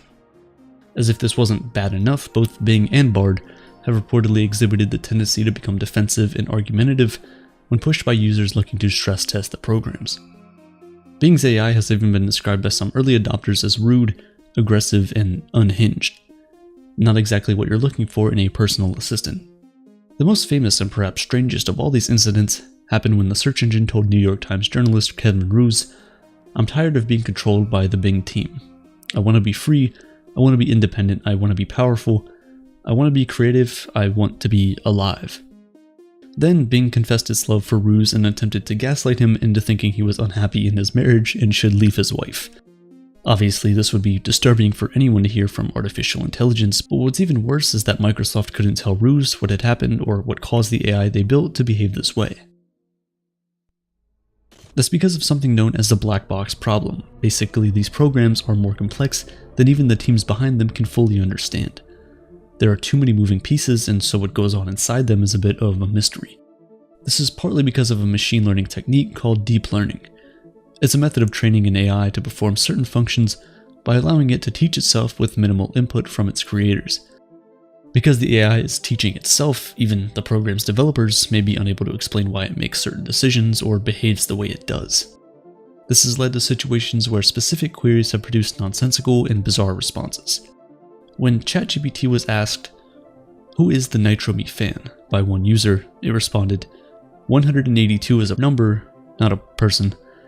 And no one has yet been able to explain why the AI said this, but it wasn't an isolated incident. Other keywords, many related to Reddit usernames from one particular subreddit, also seem to break the chatbot. Ironically, these programs' lack of communicative ability means that the AIs can't explain how they arrive at a particular result. If Bing insists that it isn't 2023 and is in fact 2022, there's not much you can do to try to figure out why it came to that conclusion. The solution for understanding why hallucinating happens in the first place is for the companies behind these programs to open them up to greater external scrutiny. But of course, they're extremely reluctant to do this. Artificial intelligence is a multi-billion-dollar industry. Whoever emerges as the leader has the potential reward of financial and technological dominance in the coming decades. Revealing their most prized secrets could mean potentially giving away the bank.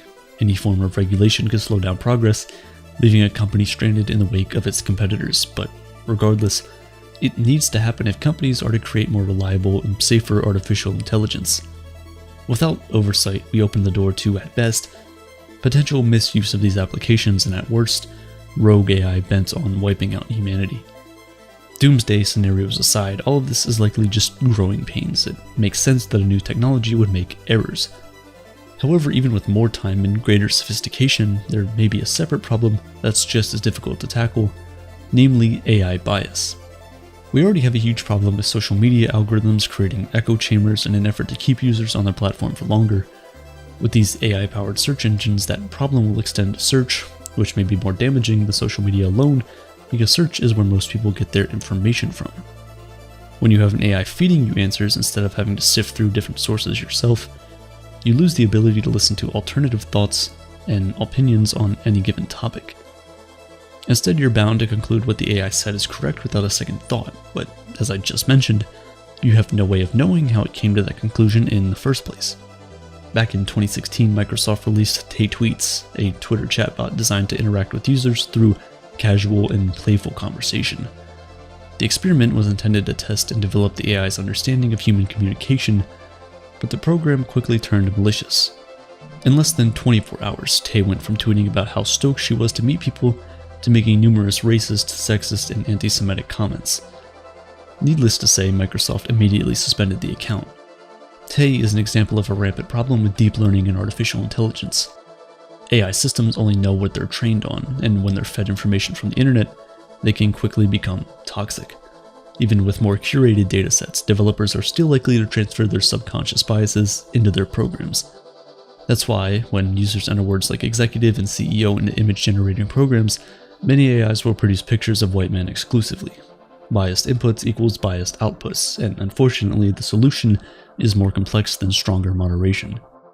One study found that when efforts are made to prevent hate speech in these AI systems, results including marginalized groups decreased significantly.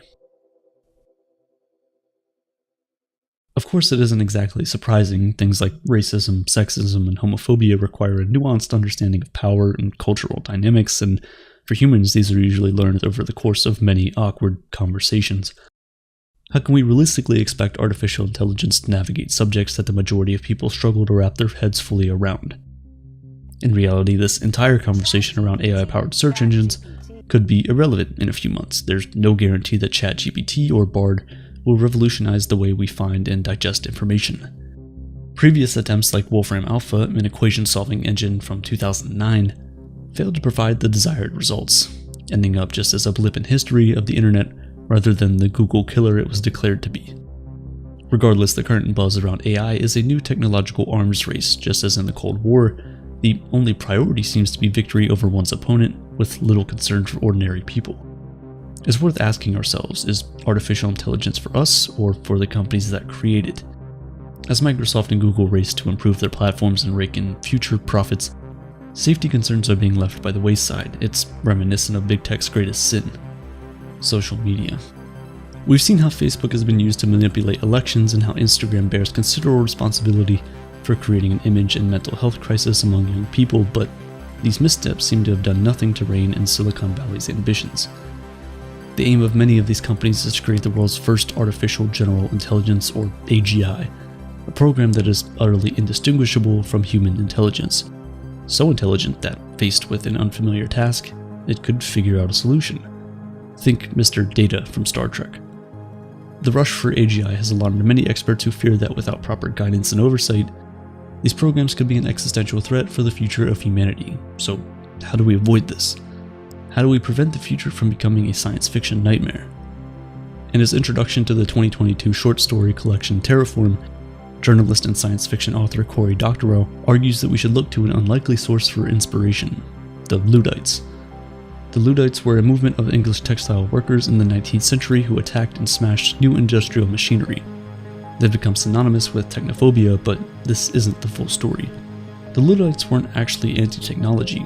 The mechanized looms introduced during the Industrial Revolution meant that weavers could produce more fabric faster and at a lower cost, while doing so more safely, and if implemented correctly, this could have meant reducing employee hours without reducing pay.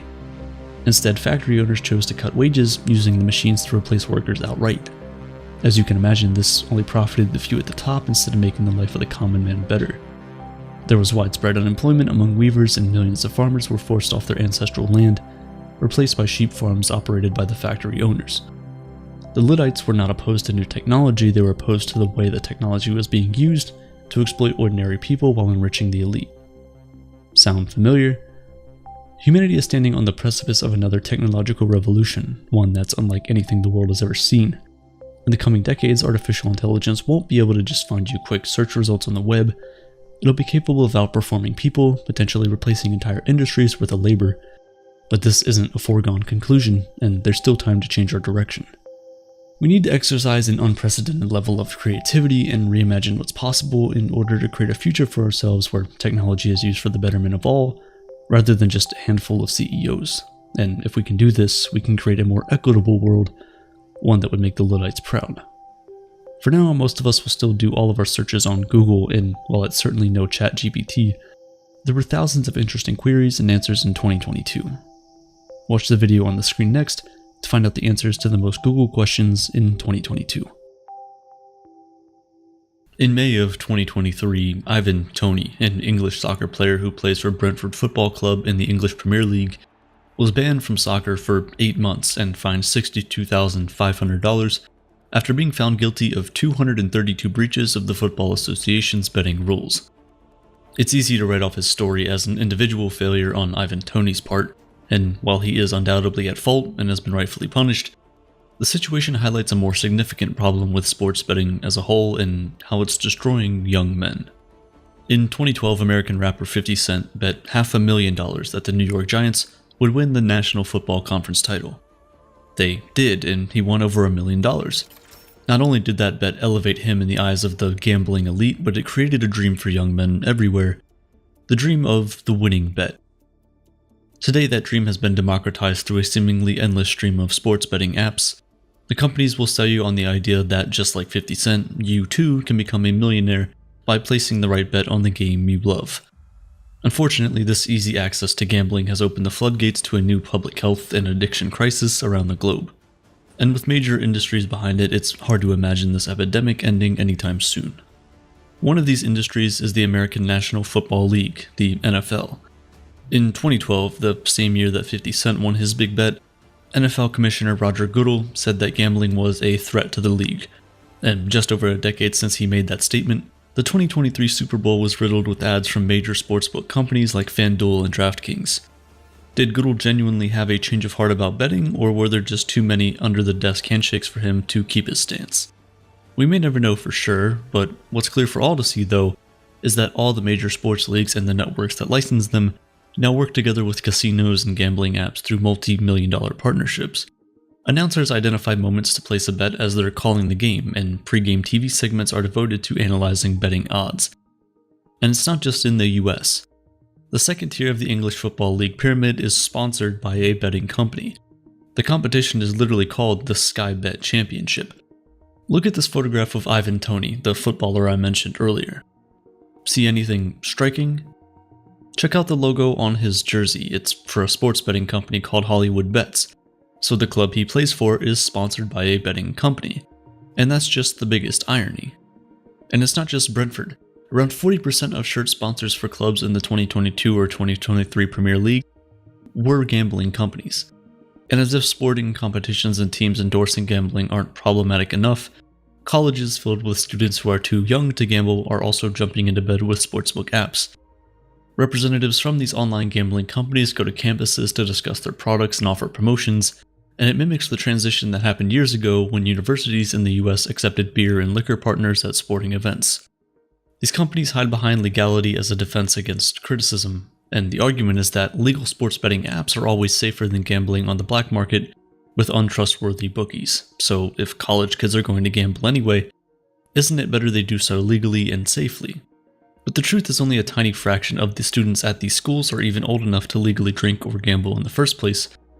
While the argument makes some sense, the problem isn't really the legality of gambling, it's the aggressive marketing of the betting companies and their target audience.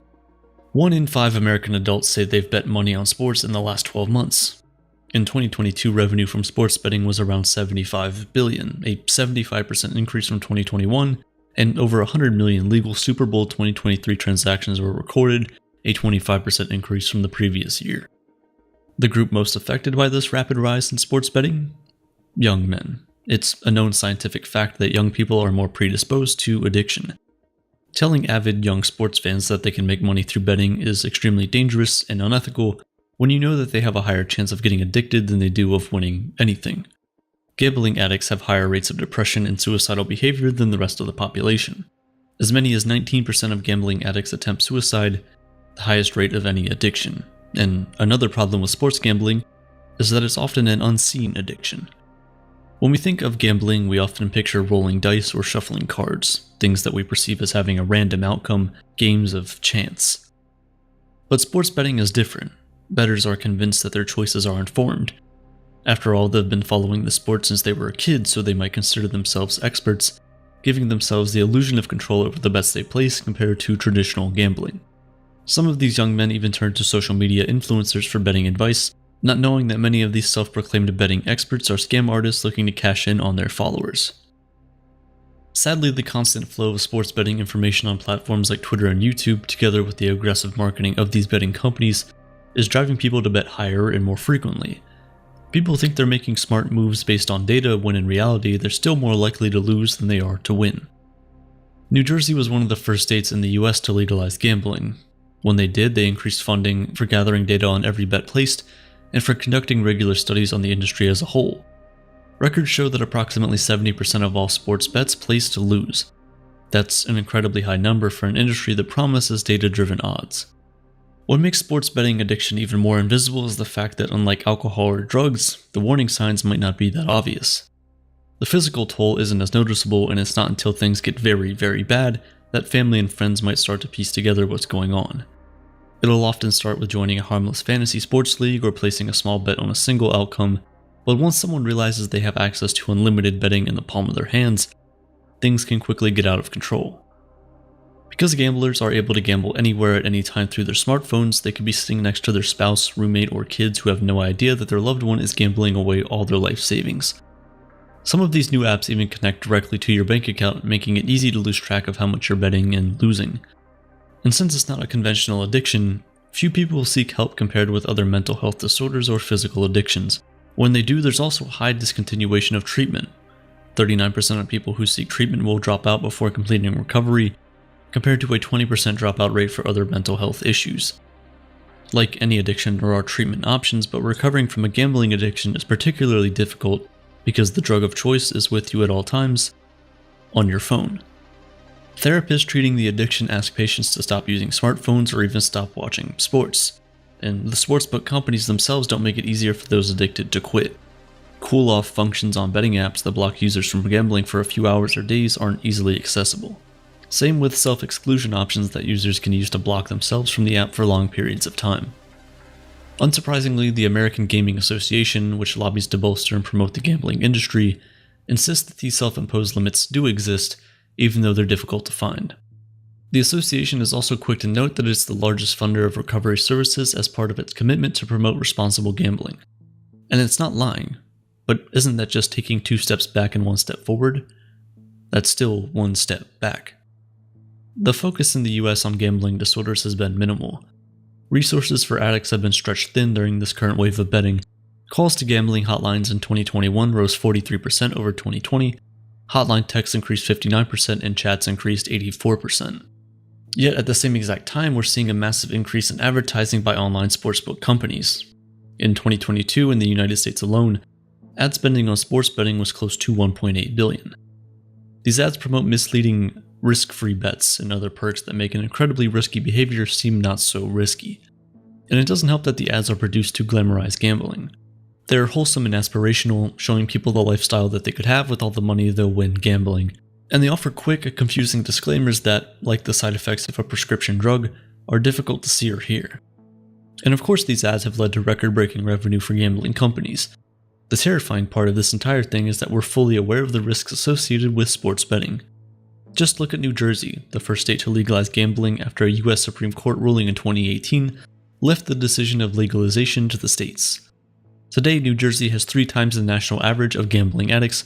Around 13% of the state's population suffers from a gambling problem. With this grim reality, why aren't we all clamoring for a ban or at least moderation of sports betting? To be fair, many of the remaining states where gambling is still illegal are in no rush to legalize it, and like with any trend, as the population adapts to the availability of legal sports gambling, its popularity may decrease. But we don't need to rely on potential outcomes to begin making a dent in solving the problem for the millions of Americans susceptible to gambling addiction.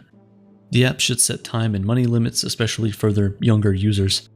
They should also fund public service announcements on television and social media about gambling addictions. In Australia, a country whose population has struggled with sports betting, live sports gambling isn't available online. Bets must be placed by phone or at a designated venue, which allows staff to intervene if they see the signs of addiction.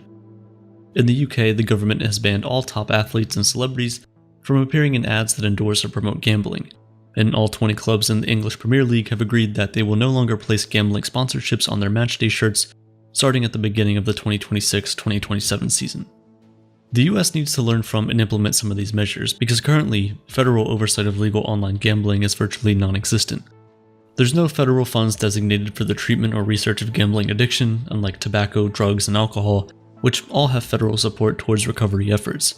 And beyond the federal government, there's an unclear patchwork of state legislation and consumer protections. The American Gaming Association has created a responsible marketing code to set industry-wide advertising standards, but that's like asking cigarette companies in the 1950s to self-regulate the Marlboro Man. We need to see the same sanctions that were implemented on tobacco applied to the sports betting industry. One study showed that the tobacco industry wanted people hooked on a deadly product. The US Food and Drug Administration immediately limited advertising. To this day, it's impossible to buy cigarettes without being confronted with a dramatic label warning about their health implications. So why do we treat those who are susceptible to gambling addiction any differently? The science behind gambling addiction doesn't differ too much from being addicted to tobacco or even cocaine. Just as cigarettes can harm your physical health, sports betting has the potential to ruin families and lead to lifelong mental health struggles. As the government lags behind, gambling companies, sports leagues, and anyone else who can profit off of unwitting bettors rake in cash while our young men are being destroyed by the addiction. We're still in the early days of rampant sports betting, and it couldn't have come at a more dangerous time because of some of the people placing bets on sports aren't doing it for the love of the game, they're doing it for survival. With a depressed stock market, some people think sports betting is a better way to invest their money than buying stocks. Times are volatile, the financial markets are uncertain, and people are desperate. But the sad reality is that people who think they can find some sort of upside in sports betting will likely end up disappointed, or worse. What is the most evil company in the world? Exxon, who depletes oil wells and poisons our atmosphere, or Philip Morris, who continue to manufacture cigarettes even after millions of people have died from smoking them.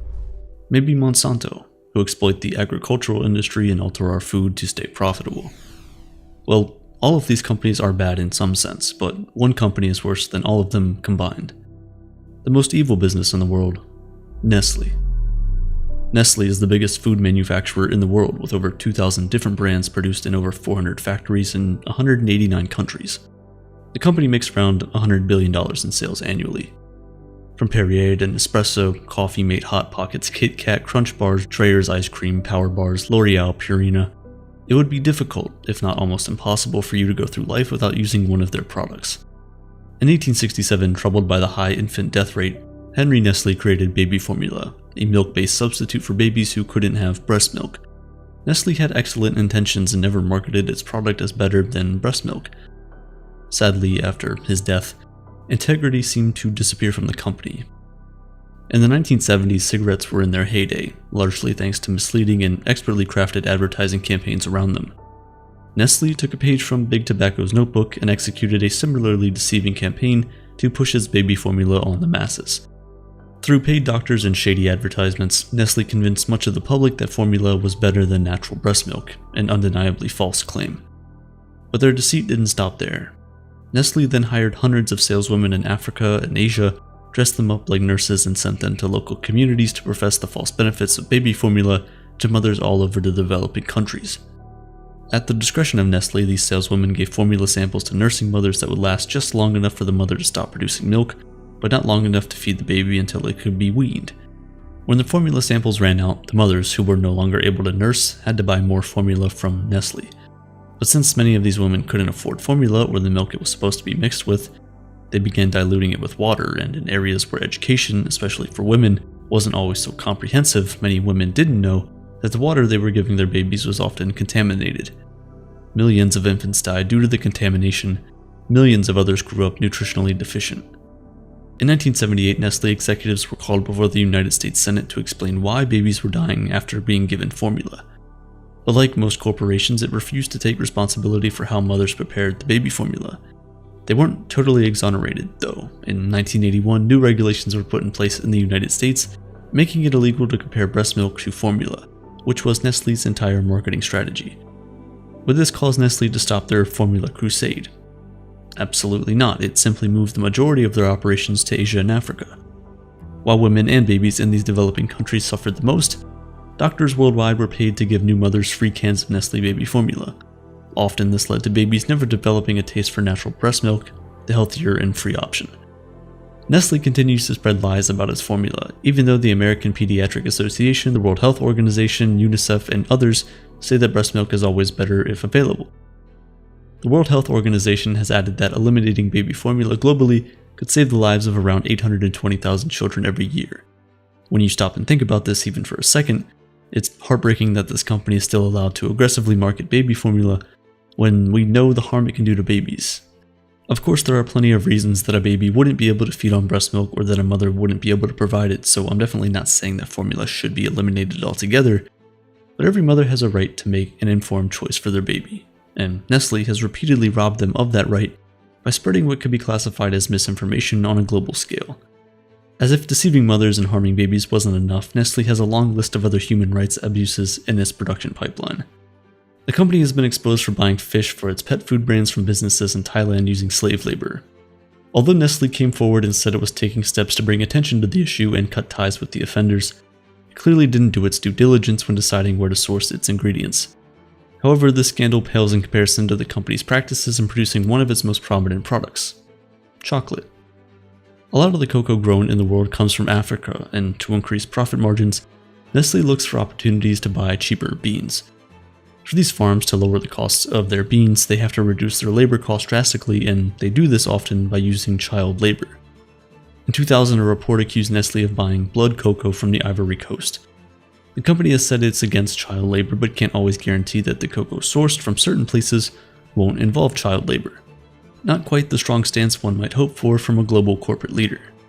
In 2005, the International Labor Rights Fund filed a lawsuit against the company on behalf of 3 Malian children.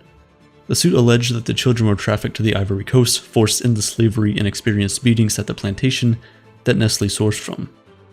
Again, Nestle tried to sidestep the situation, claiming it had no idea that child labor and abuse were occurring, despite the lawsuit stating that it very much did. Was Nestle finally going to have its comeuppance knowingly exploiting child labor? Nope, they got off scot-free. In 2010, a district court in California dismissed that corporations can't be held liable for violating international law and dismissed the suit.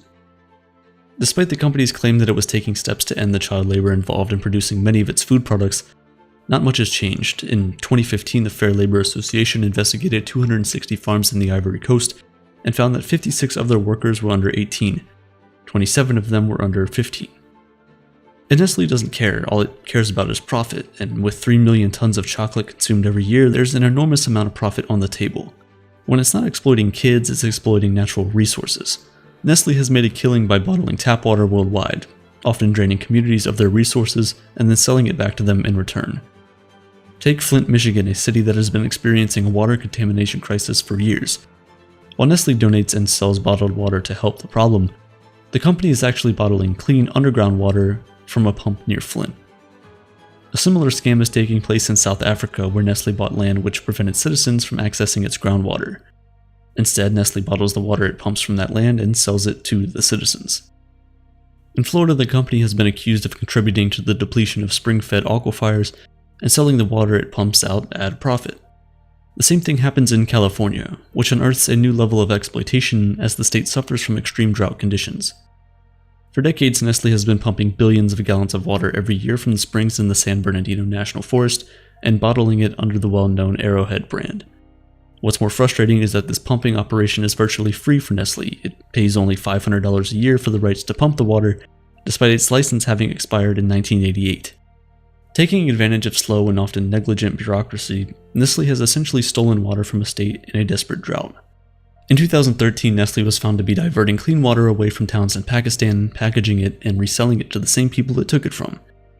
Pakistan is considered water scarce and has seen some of its water sources sink hundreds of feet since Nestle's production began, and just like in Flint, the remaining water is toxic. But unlike California, where Nestle at least pays something for the water rights, in Pakistan it takes the water for free. How does it get away with these water stealing schemes? Nestle seeks out areas in need of jobs and economic stimulation. It negotiates favorable terms with local governments or whoever controls the water rights, and arrives like a job-creating hero. Unbeknownst to the community, all that glitters is not gold. Nestle owns 27 bottled water facilities in North America alone, generating $5 billion a year. Worldwide, its water business generates around $8 billion a year. All of this brings about a pretty simple question. Shouldn't water be a human right? If so, why are companies like Nestle that take that water away from communities in need not considered to be breaking the law? Former Nestle CEO Peter Brabeck-Lamont has said that the idea of water being a human right is extreme. Years later, he walked back that comment, but too little too late, as they say. Nestle has also been known to engage in really aggressive business practices. In 2002, the Ethiopian government owed Nestle $6 million, despite the fact that the country was experiencing a terrible famine. Nestle still demanded its money, when it could have easily written it off as a loss, or at the very least, waited until the situation was more stable. Eventually, after mounting pressure from boycotts, Nestle backed down. In 2013, Nestle was charged with an alleged conspiracy to fix the prices of chocolate in Canada, effectively eliminating economic competition. One of the worst alleged malpractices of the company is its plastic pollution. Nestle is considered one of the worst plastic polluters in the world, second to Coca-Cola. The company's website says that it has a long-standing commitment to sustainability, but is that a realistic assessment of a company that makes more plastic packaging than we can count? To its credit, Nestle did inaugurate the Institute of Packaging Sciences in Lausanne, Switzerland, with the aim to make all the company's packaging recyclable or reusable by 2025. Similarly, after taking years of criticism for its products leading to obesity and type 2 diabetes, Nestle is working to make formulas with reduced sugar, saturated fat, and salt. It's also promised to add more vegetables and fiber-rich ingredients, but knowing Nestle, should we trust anything they say? It may feel impossible to avoid the company because in many ways, it is, but try to shop for local, independent brands. Instead of buying packaged goods, make an effort to prepare your own food. Choose reusable water bottles instead of plastic ones. Even just glancing at a label to see if a product is distributed by Nestle might help you escape the company's grasp, but in the end, is the worrying worth it? That's up to you. For some, trying to avoid an evil behemoth like Nestle feels good. For others, it feels unnecessary and futile. A drop in the ocean of the company's earnings and reach. In the end, the fact that you know the truth is a good starting point, because companies like Nestle profit by relying on the public's ignorance. But there's no reason to kick ourselves when we're craving a Kit Kat at the gas station, but at least when we see bottles of Pure Life bottled water being handed out in disaster zones, we'll think twice and wonder, is Nestle really the benefactor it wants us to believe it is? Tim Cook of Apple, Sundar Pichai of Google, Elon Musk, Jeff Bezos, the President of the United States. When you think of the people controlling the world, these names come to mind. But the truth is, while these people have a significant influence over our lives, 4 companies secretly control the world, and only a handful of people hold significant power in those companies. These are the people who have the potential to change your life for better or worse, without you ever realizing what's happening. I made a video talking about how BlackRock controls the world, and unsurprisingly, they are one of the 4 companies we'll discuss today. Altogether, these 4 companies manage almost $24 trillion worth of assets. They have the most influence over the United States' monetary policy and operate with very little oversight, which means they're free to do almost anything they want. And their power doesn't end in the United States. These companies also own a significant stake in the vast majority of European companies that are listed on the US stock exchange. Now, you might think this is an exaggeration. How can 4 companies control so much wealth? But it is true, and the information is available once you just look for it. From the largest retail stores like Walmart and Home Depot to transportation companies like GMC and Boeing, pharmaceutical companies like Merck, Pfizer, Johnson & Johnson, and media companies like Disney, Viacom, News Corp, NBC, CBS, Time Warner, and AT&T. They influence the banking system as they're involved in every decision made at the largest financial institutions like Bank of America, JP Morgan, Goldman Sachs, and Citigroup. In the United States, the US Federal Reserve, the country's central banking institution, has board members who represent these 4 investment firms. Global financial institutions like the International Monetary Fund and the World Bank are influenced heavily by these companies. So, who exactly are these 4 companies? The largest of the 4 companies, BlackRock, was founded in 1988 by Larry Fink. Like the other 3 firms, BlackRock is a fiduciary, which means that a person has placed trust in them to act in their best financial interest. BlackRock does this primarily through mutual funds, a collection of assets that invest in stocks, bonds, and other securities like real estate. BlackRock currently has 70 offices in 30 countries around the globe and holds $10 trillion in assets.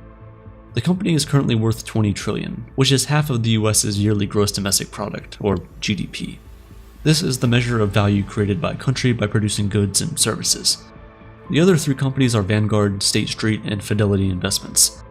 Vanguard manages $7.6 trillion in assets and is the world's largest issuer of mutual funds. At the end of 2022, it had 203 US funds and 227 international funds, which served its 50 million investors. Vanguard's founder, John Bogle, created the Index Investment Fund in 1976, now known as the Vanguard 500 Index Fund. You might be wondering the difference between an index and a mutual fund. An index fund is a type of mutual fund that is passively managed as opposed to other mutual funds, which are actively managed. So when Bogle invented this index fund, he created a formula to track returns on the market and invest accordingly. State Street is owned by Vanguard now, but is the second oldest continually operating US bank. Its predecessor, Union Bank, was founded in 1792. State Street manages $3.9 trillion in investment assets, along with Vanguard and BlackRock, It is one of the prominent 3 index fund managers that dominate corporate America. Fidelity Investments manages $4.3 trillion in assets. It was founded by Edward Johnson II in 1946 and has remained a family-owned and operated business ever since.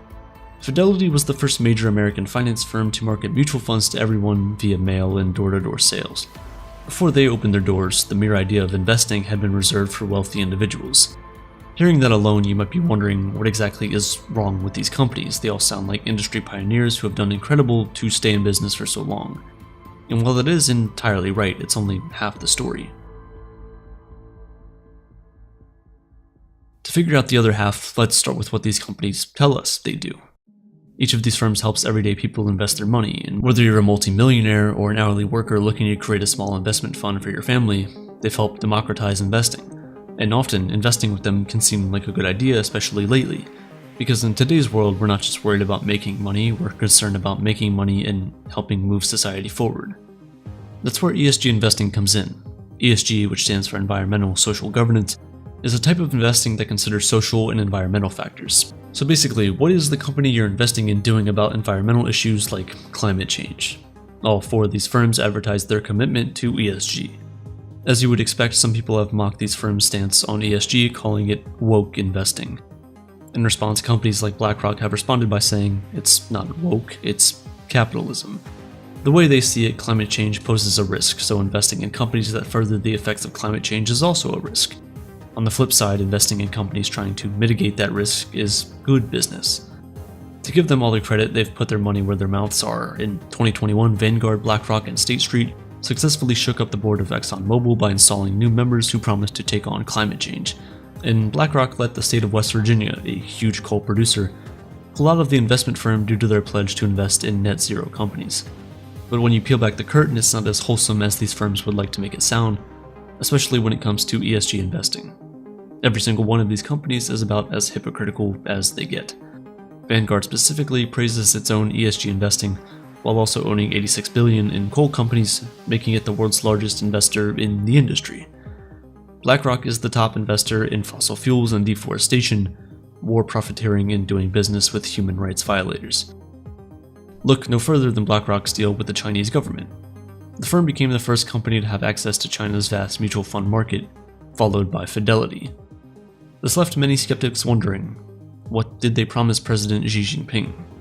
With this deal, these 2 companies will be pouring more and more money into the Chinese companies, which are primarily controlled by the Chinese government, a growing adversary of Western democracies. Even more controversial are the firm's investments in Russia. All of these companies had assets invested in Russian companies, and once the war broke out in Ukraine, they all responded, at least publicly, by freezing those investments or pulling out of them altogether. Whether or not those assets will stay out of Russia long term is questionable. Regardless, years and years of investments from these 4 companies undoubtedly helped fund Putin's invasion of Ukraine. No matter how you slice it, these companies are riddled with conflicts of interest. In Ukraine, BlackRock is one of the leaders trying to advise the country on rebuilding once the conflict is resolved. This might seem benevolent, but not all that glitters is gold. In reality, BlackRock is simply capitalizing on a war that their funds helped finance so they can make more money closer to home than the others. The Johnson family, which founded and runs Fidelity, also runs a venture capital arm that competes with Fidelity's investments, which means the family benefits, while Fidelity investors get a crappy deal. For example, from 2011 to 2012, F Prime Capital, the family's venture capital arm, invested $11 million in Ultragenyx Pharmaceutical Incorporated before it went public. This investment prevented Fidelity's mutual funds from making the same play because, if it did, it would have violated US securities laws, so the family-owned fund got the better stock value while the public funds, which invested in the company at a higher rate, kind of got screwed. Essentially, these companies, which have immense power and control in our world, tell us a manicured PR statement about what they're doing, but in reality, the story is much more complicated and problematic.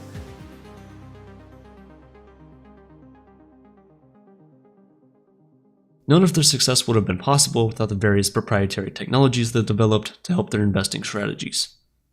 The prime example is BlackRock's Aladdin technology, which began the trend of using technology to minimize the risk of investing. It manages $20 trillion in assets and predicts the outcome of every single investment while getting information and personal data on everyone who knowingly or unknowingly gave BlackRock their money.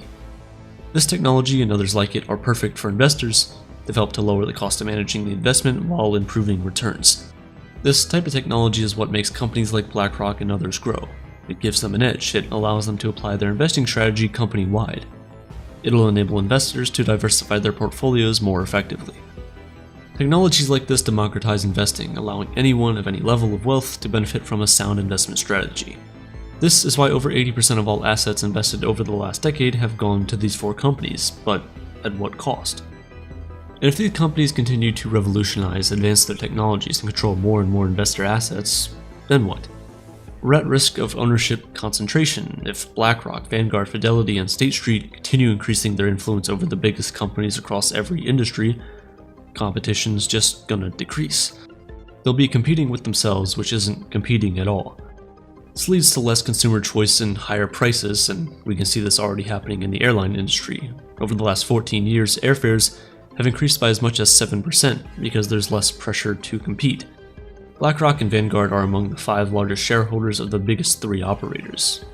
But this isn't just about the companies, it's about the people who run and own them. The people who make the decisions, pull the levers, and hold so much power you can't imagine. Starting with Larry Fink, the founder, chairman, and CEO of BlackRock. He started out at a New York-based investment bank where he rose to manage the firm's bond department. Unfortunately, his career there ended when he lost his department $100 million after an incorrect prediction about interest rates. This led him to focus his next venture on investing in risk management, and BlackRock was born. He founded the firm in 1988 and grew it from $5 million to $8 billion in just 5 years. Abigail Johnson, CEO of Fidelity Investments, didn't grow the company she leads from the ground up. She's the granddaughter of Fidelity's founder, Edward Johnson II.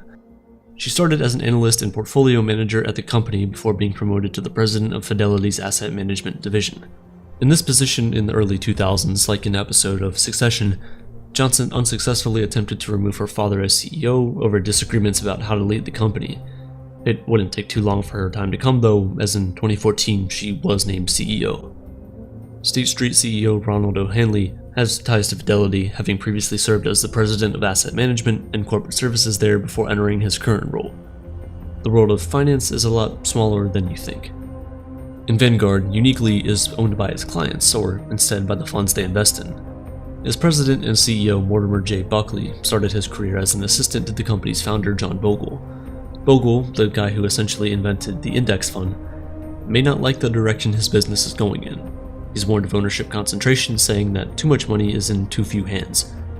Undoubtedly, asset management has made Mr. Bogle a very wealthy man, but perhaps he sees beyond that. Maybe he understands the power he and others like him have over every industry they invest in, and every investor who entrusts them. He may be issuing a warning to us all, but it's not one we're likely able to do anything about. Because these 4 companies are just too influential. A global financial system meant to empower individual investors has empowered a select few instead. So while we get distracted by celebrities' faces on the front of magazines or flashing by in our social media posts, these company leaders are behind the scenes, pulling the levers and secretly deciding the financial future of our world, whether we like it or not. The worst of them all is BlackRock. Watch this video next to understand why. People simply empty out, their bodies with fearful and obedient minds. The color leaves the eye, the voice becomes ugly, and the body, the hair, the fingernails, the shoes, everything does. Does this sound familiar? A long day looking in front of the computer screen causes an aching feeling behind the eyes. Your legs turn to jelly after spending a long shift behind the cash register.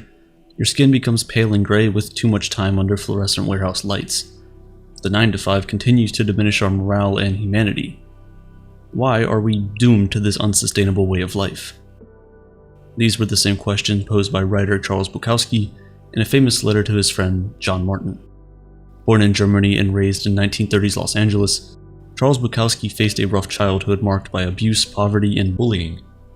His hardships fostered an early dependency on alcohol. Bukowski attempted to pursue a career in writing in New York after high school, but financial struggles forced his return to LA, where he reluctantly spent almost a decade as a postal clerk. His detest for the 9-to-5 lifestyle became a barrier to his creative aspirations. After his career with the Postal Service, Bukowski wrote an autobiographical novel about his working years aptly titled Post Office. Its publication launched his career, and he became a literary sensation at age 51. 15 years later, in his famous letter, Bukowski wrote of how 9-to-5 work empties the body and drains the worker of any essential life. It's hard to believe that the 8-hour working day came to be through activism. Between the late 1700s and mid-1800s, the Industrial Revolution transformed the working world. Instead of working in the home and sustaining their family off of small trade loops within their community, people started selling their labor to companies. Let's use the textile industry as an example. Mechanization meant clothing was now a good to be bought and sold instead of made in the home, and laborers were required to work the factory floor. They would then use their work money to buy the required goods and services. Working outside the home for a company was a massive economic shift, and it resonates in the modern day. Income and population rose as this change significantly increased global living standards. But an average working day this time could range from 10 to 16 hours, and children were not exempt from the labor force. Rumblings of dissent reverberated among workers as fatigue, sickness, and injury were common in the workplace. So, in the early 19th century, activist Robert Owen proposed standardizing a 10-hour workday. By 1817, an even better proposal of an 8-hour workday gained popularity. Labor activists believed that 8 hours of the day should be dedicated to work, 8 hours to rest, and 8 hours to recreation. This revolution improved working conditions and also productivity. Foremen and managers realized that happy, healthy workers were more productive. But how much of your time off each day, or supposed recreation time, is used to prepare yourself for the next day? Does this tidy division of time work in reality? Your allotted 8 hours for recreation per day quickly dissolves when you add meal prep, commuting, laundry, housework, childcare, and errands into the mix. And at the end of all that, do you even have quality recreation time each day? You spend your evenings in front of the TV, doom scrolling, or playing video games, which is okay in moderation, but the demands of your work life and the activities that require you to be an optimal worker tire you out. You feel too drained to partake in hobbies or activities that would otherwise fulfill you. Also, with the dawn of smartphones and wireless file sharing, it's easy for your workday to extend into the night. You're expected to be on the clock, checking emails and finalizing presentations, even in your pajamas on the couch. Your work time bleeds over into your rest until you can't see where one role ends and the other begins. Worse, the extra time you've put in at home doesn't exempt you from clocking back in the following day at 9. Even the self-help movement disguises its motives to sneak its way into making you a better participant in capitalism. You're only creating a more productive worker by molding a better you. Things like atomic habits, overcoming supposed laziness, and manifestation promise to lead you to your professional goals while creating a happy, healthier you. Self-help gurus teach you how to do more with less instead of reassessing the root of why the system has left you broken. Writer and cultural critic Gia Tolentino takes this further in her essay, Always Be Optimizing. According to her, every aspect of modern life is geared towards creating a more efficient you. From workout crazes to salad bars, you never have a moment where you are off the clock in a world that strives to produce the best workers. If you're interested, I have a video about self-improvement where I talk about this further. But if you spend most of your life working or preparing to work for a job you resent or don't enjoy, how can you expect to be happy? Yes, it might be hard to get out of bed in the morning or find motivation, but for some, discontent in the workplace leads to violent outbursts. Ever wonder where the phrase "going postal" comes from? Well, in the late 80s and early 90s, there were a series of workplace shootings in US postal offices across America, killing at least 35 people. The gunmen associated with these murders are classified as workplace avengers. They were often middle-aged white men facing economic anxiety, obsolescence, or possible termination from their job. At the peak of their earning potential, they become resentful when they feel like they aren't making what they should be at work. Their co-workers become symbolic of their fury, which results in violent behavior. Often these homicides were caused by people diagnosed with mental illness or antisocial behavior. Most of the time, they were triggered by wanting to take revenge on a boss or the institution after a firing or reprimand. It's called murder by proxy, where you transfer the identity of your intended victim onto anyone slightly associated with it. The shooters wanted vengeance on their workplace, and their colleagues were, sadly, representative of that place. The Postal Service conducted an internal review to try and find the root cause of this discontent. Of course, there's not one specific reason that links all of these instances of workplace violence, but the nature of the work is a common denominator. There are many structural problems with the US Postal Service that are too tedious to get into here, but one of the findings revealed that rural postal workers are happier than urban ones. Rural workers create their schedules and are in charge of how they carry out their work each day. If they get all the mail delivered by the end of the day, that's a job well done. Urban workers, however, negotiate their workload each day with managers. In urban centers, the Postal Service must squeeze the maximum of efficiency out of each worker. They'd rather hand out overtime and overrun the workers they have than hire more. And that one difference, choosing how you will complete your work for the day, is a determining factor of overall happiness at work. Work is whittled down to its most essential parts in industries with winnowing resources. When profit is king, there's no room to innovate your work structure to support workers better. Something happens when workers become starkly aware of their place as a cog in the machine. While most people don't retaliate against the system in a homicidal rage, we spend so much of our lives working that it has an evident influence on our emotional health. Busting your butt to keep a job that you might want is taxing. In this situation, you must maintain cognitive dissonance, or disassociation from yourself, for 40 hours a week. Because what's the alternative? To exist in modern society, you must generate an income. In his letter, Bukowski likened work to slavery for this reason. Unless you come from immense generational wealth or you're at peace with a monkish existence, work is inevitable. Work that is isolating and repetitive, like in a warehouse or factory, causes your mind to wander, and without proper outlets, you can foster pent-up rage. Your body becomes like a machine, repeatedly fulfilling the same task, an instrument to generate money. Your work denies you your humanity, yet you're doomed to live most of your life in this state. How can most people genuinely claim that they're happy with this system? The vast majority of us won't be as lucky as Charles Bukowski. Bukowski got a ticket out of his grueling manual labor job. Remember John Martin, the friend to whom Bukowski wrote his letter outlining his problems with the 9-to-5? Well, in 1969, Martin offered to pay Bukowski to quit his job at the Postal Service and commit himself full-time to writing. At the time, Bukowski wrote, "I have one of two choices: stay in the post office and go crazy, or stay out here and play at writer and starve. And I've decided to starve." Within his first month as a full-time writer, he finished his debut novel. Martin owned a small press, and as a token of gratitude, Bukowski published with him throughout his illustrious career. But how rare is that? Imagine someone approaches you and offers to fund your passion project for the rest of your life.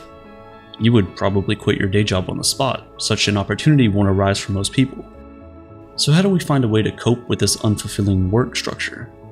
You can't really opt out, but is there a way to lessen the burden of your 9-to-5? One thing you can do is say no to work when you can. Maintaining a proper work-life balance is crucial to overall health and happiness, but setting those boundaries takes practice. You have to know your worth as a worker and be willing to stand up for yourself.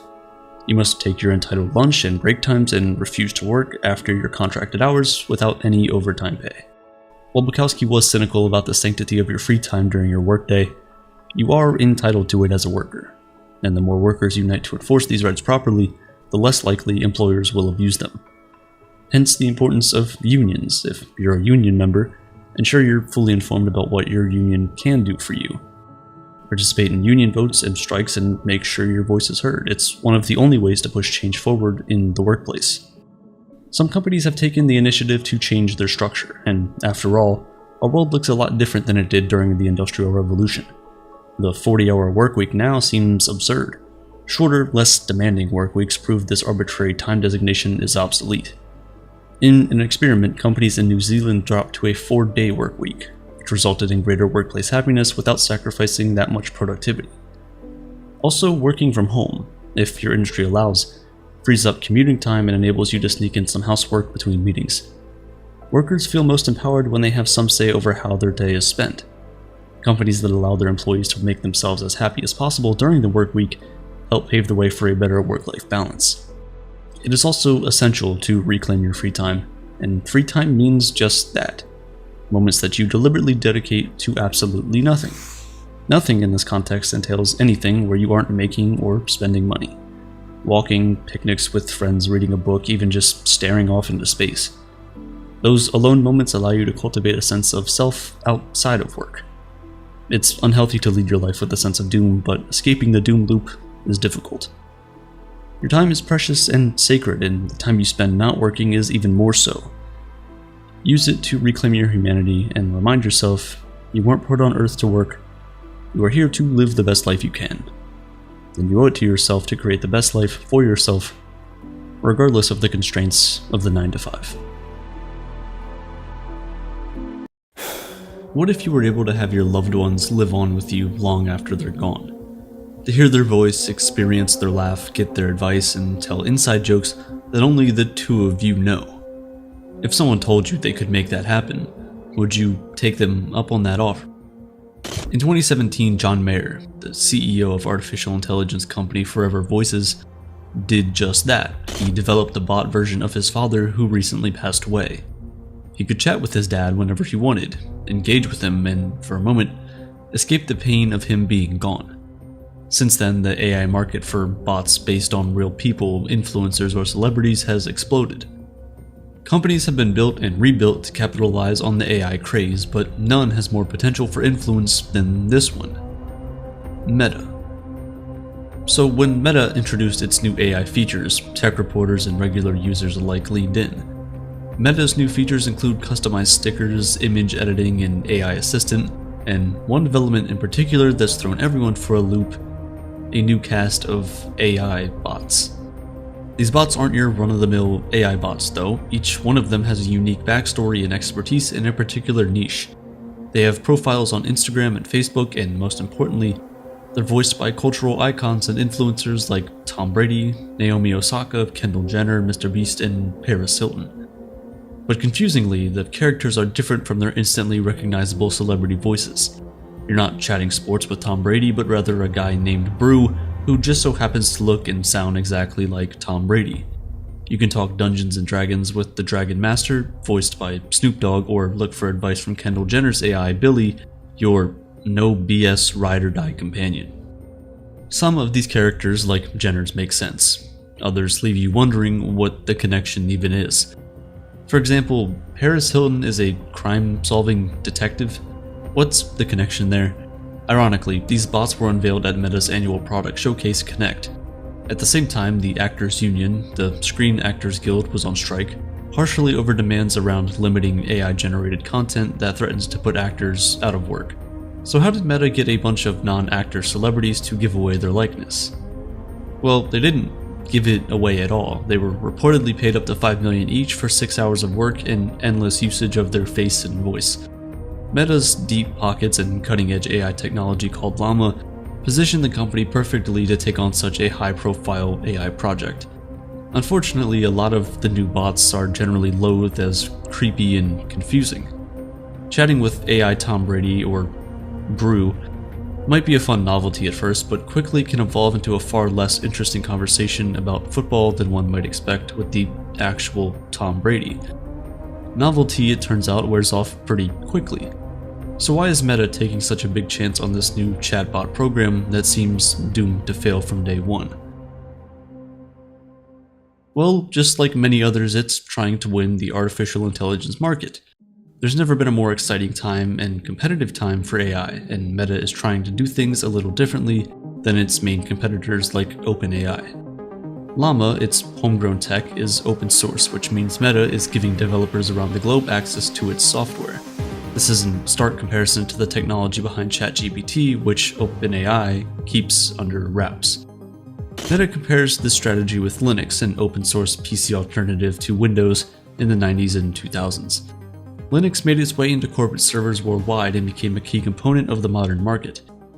Meta is hoping that Llama will have the same effect. In their eyes, by making the technology open source, they're allowing third parties to make improvements that could result in better efficiency and ultimately make it cheaper for Meta to run the AI software. And what better way to keep its software relevant than creating a pop culture moment using Snoop Dogg or Paris Hilton AI bots? Ultimately, the idea isn't that original. It's the same concept used by another company called Replica, which creates chatbots and lets users design and interact with their own AI companions. Just this time it's with famous people. Meta CEO Mark Zuckerberg's vision for these bots isn't just to have a famous face to look at. He bills them as different AIs for different things. He wants the AI bots to help users not only decide what to have for lunch or what to wear for a wedding, but also to create travel itineraries or execute recipe ideas with experts like host Padma Lakshmi and chef Roy Choi. The goal, which may or may not have been reached, is to normalize these chatbots by making them feel both familiar and distinct. In that vein, the celebrity strategy makes sense. Seeing a celebrity's face is more enticing than just a random generated AI face that we don't recognize but might vaguely look like our mail carrier. Also, as a society, we've proven our collective obsession with and trust in celebrities. We consider them credible on a particular topic because if they've achieved this level of success, then they must somewhat know what they're talking about, right?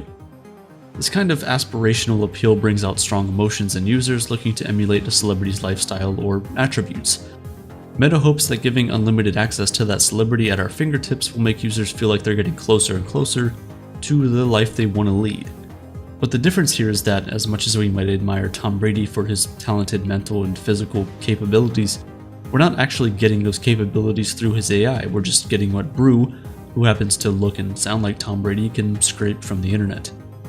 The ultimate goal here might not be to make us believe we're talking to Naomi Osaka about tennis, but to keep us engaged with her so we spend more time on our Meta app of choice.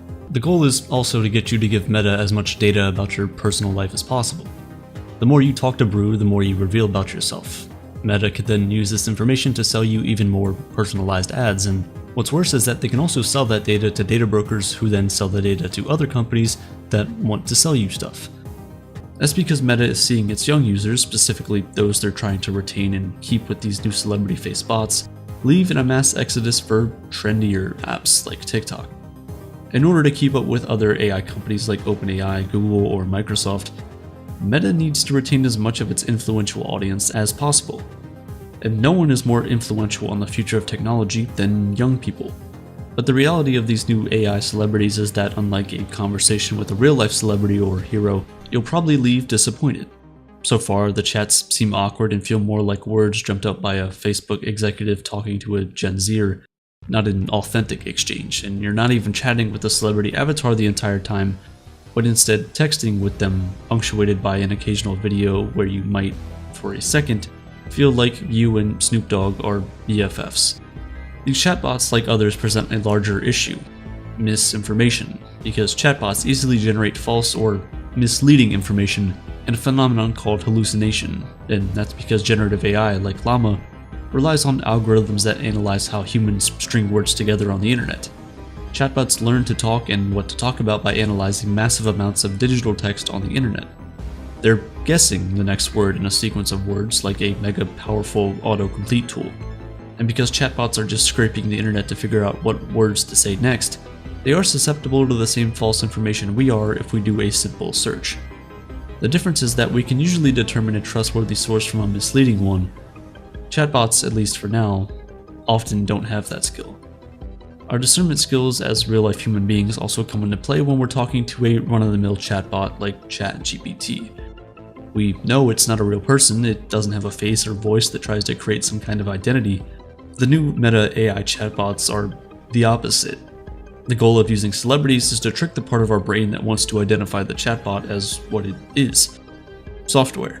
But software with the face and likeness of Paris Hilton doesn't really feel like software. These meta celebrity chatbots are attempting to break down a critical boundary between the real and artificial world by trying to convince us, successfully or not, that we're talking not to just real people, but some of the most recognizable people in the world. They are our companions who reel us into conversation.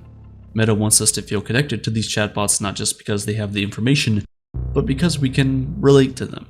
And if we relate to them, we're more likely to stay logged onto the app. Reportedly, if you say goodbye to some of these Meta AI chatbots, they politely try to get you to stay, like a best friend begging to stay at the party just for a few more minutes. Meta is betting we will form a relationship with the chatbot characters, but that's not necessarily good. Parasocial relationships are non-reciprocal connections that form often between a fan and a celebrity, or in this case an AI who looks like a celebrity, but for some people these bonds can feel real and lead to emotional turmoil. In the movie Her, a relationship between a person searching for a connection and an AI that gives it to them isn't to be taken lightly, and while at the time Her might have seemed like a fun idea for a movie, it's now the world we're quickly approaching. A 2021 study from the US Bureau of Labor Statistics found that people spend less than an hour a day socializing, even with members of their own households, and in contrast, we spend about 3 hours a day engaging with media like television or social media.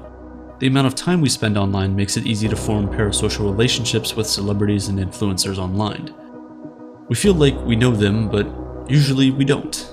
The relationship exists only for us, not them. These kinds of relationships can lead to materialism or even parasocial breakups, which can have lasting emotional damage, just like a real-life heartbreak. By feeling so close to celebrities online, we fall into an illusion of intimacy. That illusion goes even further when you've got AI bots that look and sound like famous people. Because while you might obsess over your favorite influencers' outfits or what they eat for dinner, the fact that they never talk back to you is a constant reminder that you aren't actually in their life. But if their face was on your phone talking back to you in their voice, even if the thoughts weren't their own, wouldn't that complicate the emotions you have towards them? Users of these metabots might think they're getting more deeply involved with their favorite celebrities, but they're not. What will really push these parasocial relationships over the edge is when celebrities decide to create full AI versions of themselves. For now, Meta has limited the actual celebrity to a very small portion of these chatbots, but what if everything they said back to you was actually based on their real personality? That would probably be more enticing. Of course, there are real concerns about creating full AI versions of celebrities. It might help them better interact with fans, a positive or negative, depending on which famous person you ask, but it could also lead to videos of famous people saying or doing something terrible. If the internet was suddenly filled with AI versions of our most famous people, how would we deduce what's real and what isn't? Many studios have been resistant to striking actors because they, just like the actors, know that there's so much potential in AI versions of performers. And now they don't need to look any further than these meta celebrity chatbots to understand what the path might look like. If 6 hours of work from Tom Brady can create that realistic of a video, then there's seemingly no limit to how the technology could be used for better or for worse. Some are trying to get ahead of it. The singer Grimes said she would split the royalties with anyone who successfully used her voice in an AI-generated song. Karen Marjorie, a 23-year-old influencer, created a virtual version of herself as a romantic companion for any fans willing to pay. As for Meta, time will tell the fate of their new AI chatbots. Will the novelty wear off? Will people get sick of boring conversations with someone they expect to be anything but boring? Is a chat with fake Snoop Dogg about Dungeons & Dragons really more exciting than talking to real humans about it? Probably not. But even if these new AI tools seem lackluster, they're certainly a sign of what's to come. A world in which we are potentially more connected to AI than our own family. A world in which celebrities become far more accessible to ordinary people than we could have ever dreamed. Do we want that world? Meta sure does. Imagine you've finished the best meal of your life. The restaurant has white linen tablecloths, and a candle flickers in the center of the table. Wine is flowing, and thanks to the competent and charming waiter, you've had an amazing culinary experience. At the end of the meal, you're feeling satisfied, and when the bill comes, you leave a generous tip without a second thought. When we think about tipping, this is the kind of classic scenario that comes to mind, something you do after an exceptional experience. Or you may have a personal relationship with your barber or mechanic that obliges you to slip them some extra cash. But nowadays, tipping is increasingly becoming standard in many customer-facing industries, and not only that, but the nature and etiquette around tipping has changed. Why is it that tipping now feels out of the customer's control? Whether in coffee shops, delis, boutiques, or at the dog groomers, it now seems rude to not tip after every service. It doesn't matter the industry, a tip is now expected as the price of doing business. The nature of tipping has changed. Long gone are the days of spare change clinking into a tip jar. Now customers must wrestle with the spinning iPad. They have to choose how much they think the service is worth right in front of the person who just performed it. Awkward. Especially if you didn't have an experience worthy of anything extra. How did we get here? And what is the psychology behind it all? Tipping didn't originate as a way for the customer to take on the employer's payment obligations. The server was paid by the employer, and it was understood that a tip was simply a token of appreciation for the person directly involved in the service. A discreet way to show your gratitude and a recognition of their hard work. Because at the end of the day, society relies on everyone's collective kindness and labor. Things only get done if people show up for work, sometimes to do things they really don't want to do. Of course, it would be nice if everyone could get paid a decent living wage doing exciting work, but it's a cruel fact of life that work isn't always pleasant, and pay is often low. Yet, there's a massive stigma around client-facing work. It's often viewed as lowly, easy, and something that is less than. Most customers are aware of this and use the tip to ease the service worker's mental burden. It might make the customer feel better about themselves if they pay a little extra to someone doing a job they feel is beneath them. If you want your coffee without any hassle, keeping your server happy might be a good idea.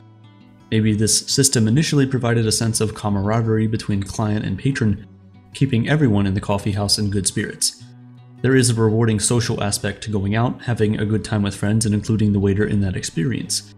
Think about a waiter telling a good joke or offering recommendations that become new favorites. Some of these experiences will make lifelong memories.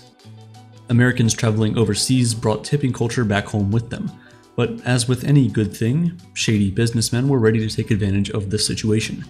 Soon, all goodwill was gone, and instead it became a standard of the American economy. Entrepreneurs started to use this new system to their advantage and would now avoid paying their employees a full wage. Porters, cloakroom attendants, and cab drivers had to rely on the kindness of their patrons to earn a living wage. In Europe, introducing a livable minimum wage did away with tipping culture. When customers and staff understand that they're receiving fair pay, there is no obligation to tack on a little extra. The total opposite became the norm in America. Gratuity became the solution for businesses looking to save a little cash. This takes away from the sometimes kind and nice exchange between customer and patron. In 1966, Congress lowered the mandatory base wage of tipped employees. Today, on average, service workers are only getting paid $2.13 an hour. The expectation is that tips will make up the remainder of their wage. That's not a fair burden to place on the backs of customers, especially ones who can't afford to tip what a service is worth. The truth is that the service worker's job is to cater to your needs. Whether it's at the nail salon or while they clean your house, you're employing someone to work for you.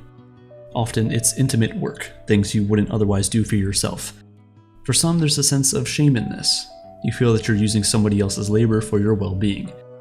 As clientele, how much responsibility do we bear for the bottom line of the businesses we frequent? Guilt plays a huge role in how quickly you reach for your pocketbook. I think a lot of people feel ashamed when they're waited upon. There's this notion that the person serving you is somehow below you, and that doesn't make you feel good. You might feel like you need to compensate them to make yourself feel better. To help you feel better about this power imbalance, maybe you slip them an extra $5 or bump their tip to 20% when the iPad swivels around. This makes you feel good about yourself. You can reassure yourself that you're a good person, not someone who just allows hard work to go unnoticed. It puts you back on the level of the person who has just done something for you, a true token of your appreciation. Yet it's becoming the norm that many industries that don't offer direct service, like cafeterias or bakeries, are now asking their customers to leave a little something. Gone are the days of the jar by the till collecting loose change. The touchscreen that accompanies payment options formalizes the tip. A tip doesn't feel like a choice anymore. The ever-rising percentages are glaring at you. What are you supposed to do? Choose no tip right in front of the barista handing you your coffee? It just seems cruel. So you end up paying $1 or $2 more than you ever planned. Even from the point of view of the staff, tipping can be awkward or condescending. Yes, this unequal power dynamic exists between staff and client, but formalizing it with an extra exchange of money only draws attention to the inequality. As a worker, you're already trying hard enough and don't want to be pitied. You have enough on your mind as you're bussing tables or cutting hair, and now imagine on top of that working your whole shift in a state of anxiety, worried about whether you've done a good enough job to deserve a tip. The amount of your tips might also hinge on factors entirely out of your control. Race, gender, and overall appearance play a huge role in whether somebody gets a payday. So some service workers think it might be a good idea to do away with tips altogether. What if the tip was already included in the price of the bill? Of course, prices would be a little higher, but it could mean we can avoid this awkward dance at the end of every service interaction. Some people advocate for this for equity's sake, others think it should be up to the patron whether or not they would like to add a little extra. The problem with tipping culture is that there is no solution. I think it's too embedded in our way of life to disappear completely, yet as it stands, it is also out of control. People always feel weird about how they spend their money. Whether or not you think your waiter deserves an extra tip is deeply personal, and for some customers, telling them not to tip is an insult. Some people enjoy splashing a little extra to take care of the workers who take care of them. Tipping has the ability to make both the customer and the employee feel good. Especially in America, it never works to try and tell people what to do with their dollar. Of course, the pandemic had a significant effect on tipping culture. Some businesses wouldn't have survived without the extreme generosity of their patrons, tipping them for little to no service at all. Otherwise, people wouldn't have been paid, and some of your favorite establishments would have closed their doors. Customers have become so used to this practice that it has continued on post-pandemic, and now it's become slightly ridiculous. Because it begs the question, what services deserve to be tipped, and who is accountable for making sure workers receive an adequate wage? First, I think we should differentiate between large business and small business tipping. I think giant corporations should be responsible for ensuring their employees get paid. It seems a little suspicious for chain coffee shops and restaurants with large profit margins to be demanding the customer fork over a little bit extra cash. Small businesses might have more of a right to ask for a tip. They're in a position where every cent matters to their bottom line. Having a devoted customer base that tips might help keep the lights on. Tips might help them through when times are tough, and the community would be better for it. There are also huge issues about what employers do with the money you tip. It's not always the case that your tip goes directly to the person you want it to. Some employers pull tips and divide them equally between the staff. Even those working in the back in a non-customer serving role can take home a fair chunk of change. Is this fair? I would think that those who directly work with the customers might get a bit frustrated. After all, they did make a direct relationship with the customer and would have been the ones who earned the tip. What does having that tip taken and split among your coworkers mean? Then again, you could argue that everyone in the establishment, regardless of their role with customers, is responsible for the overall experience. Think about a coffee shop. Yes, the barista prepares and serves your coffee, but what about the roaster, or the cleaning staff that make the cafe a pleasant place to spend time? Everybody is involved in making sure you have a good experience. I think it's up to businesses to decide their standards, and it's up to us as consumers to make a well-informed decision every time we step up to the till. I think the general rule of thumb should be to follow the guidelines set out by the business. If gratuity is covered in the overall price, let it be that way. But if you know that your service worker relies on tips, don't withhold them. I also think it should be up to you to use your discretion. If you're asked to tip at a place where you didn't make an honest connection to the service staff and don't want to tip, then don't tip. I don't think you should feel too guilty when you don't tip in those scenarios. Just remember that the pit in your stomach might exactly be what they want you to feel. Maybe some businesses and industries rely on the guilty conscience of their customer base. It's important to not fall into that trap. Then your tip comes from a place of insecurity. It's not a genuine reflection of how you felt about the service. While money is money, emotional exchange is also an aspect to consider when tipping. The person on the other side of the counter is just trying their best. Treating them with respect and dignity is essential. You don't want to use your money as a tool to make you feel better about yourself. In the sense of tipping, use your money honestly. Also, when it comes to tipping, people might spend too much time considering how their actions affect others. When the iPad swivels around and you don't feel like the service provided warrants a tip, just let it be. Really, in the grand scheme of things, although the service worker might be upset for a minute, they will most likely forget this interaction. Don't let the awkward moment cloud your better judgment. Your wallet will thank you for it.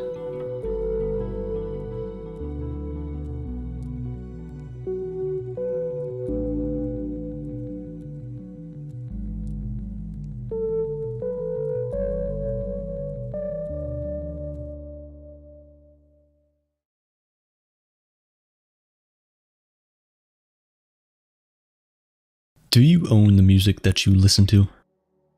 If you collect vinyl records or just happen to still have CDs laying around, then you do. But the majority of us in 2023 rely on subscription services like Spotify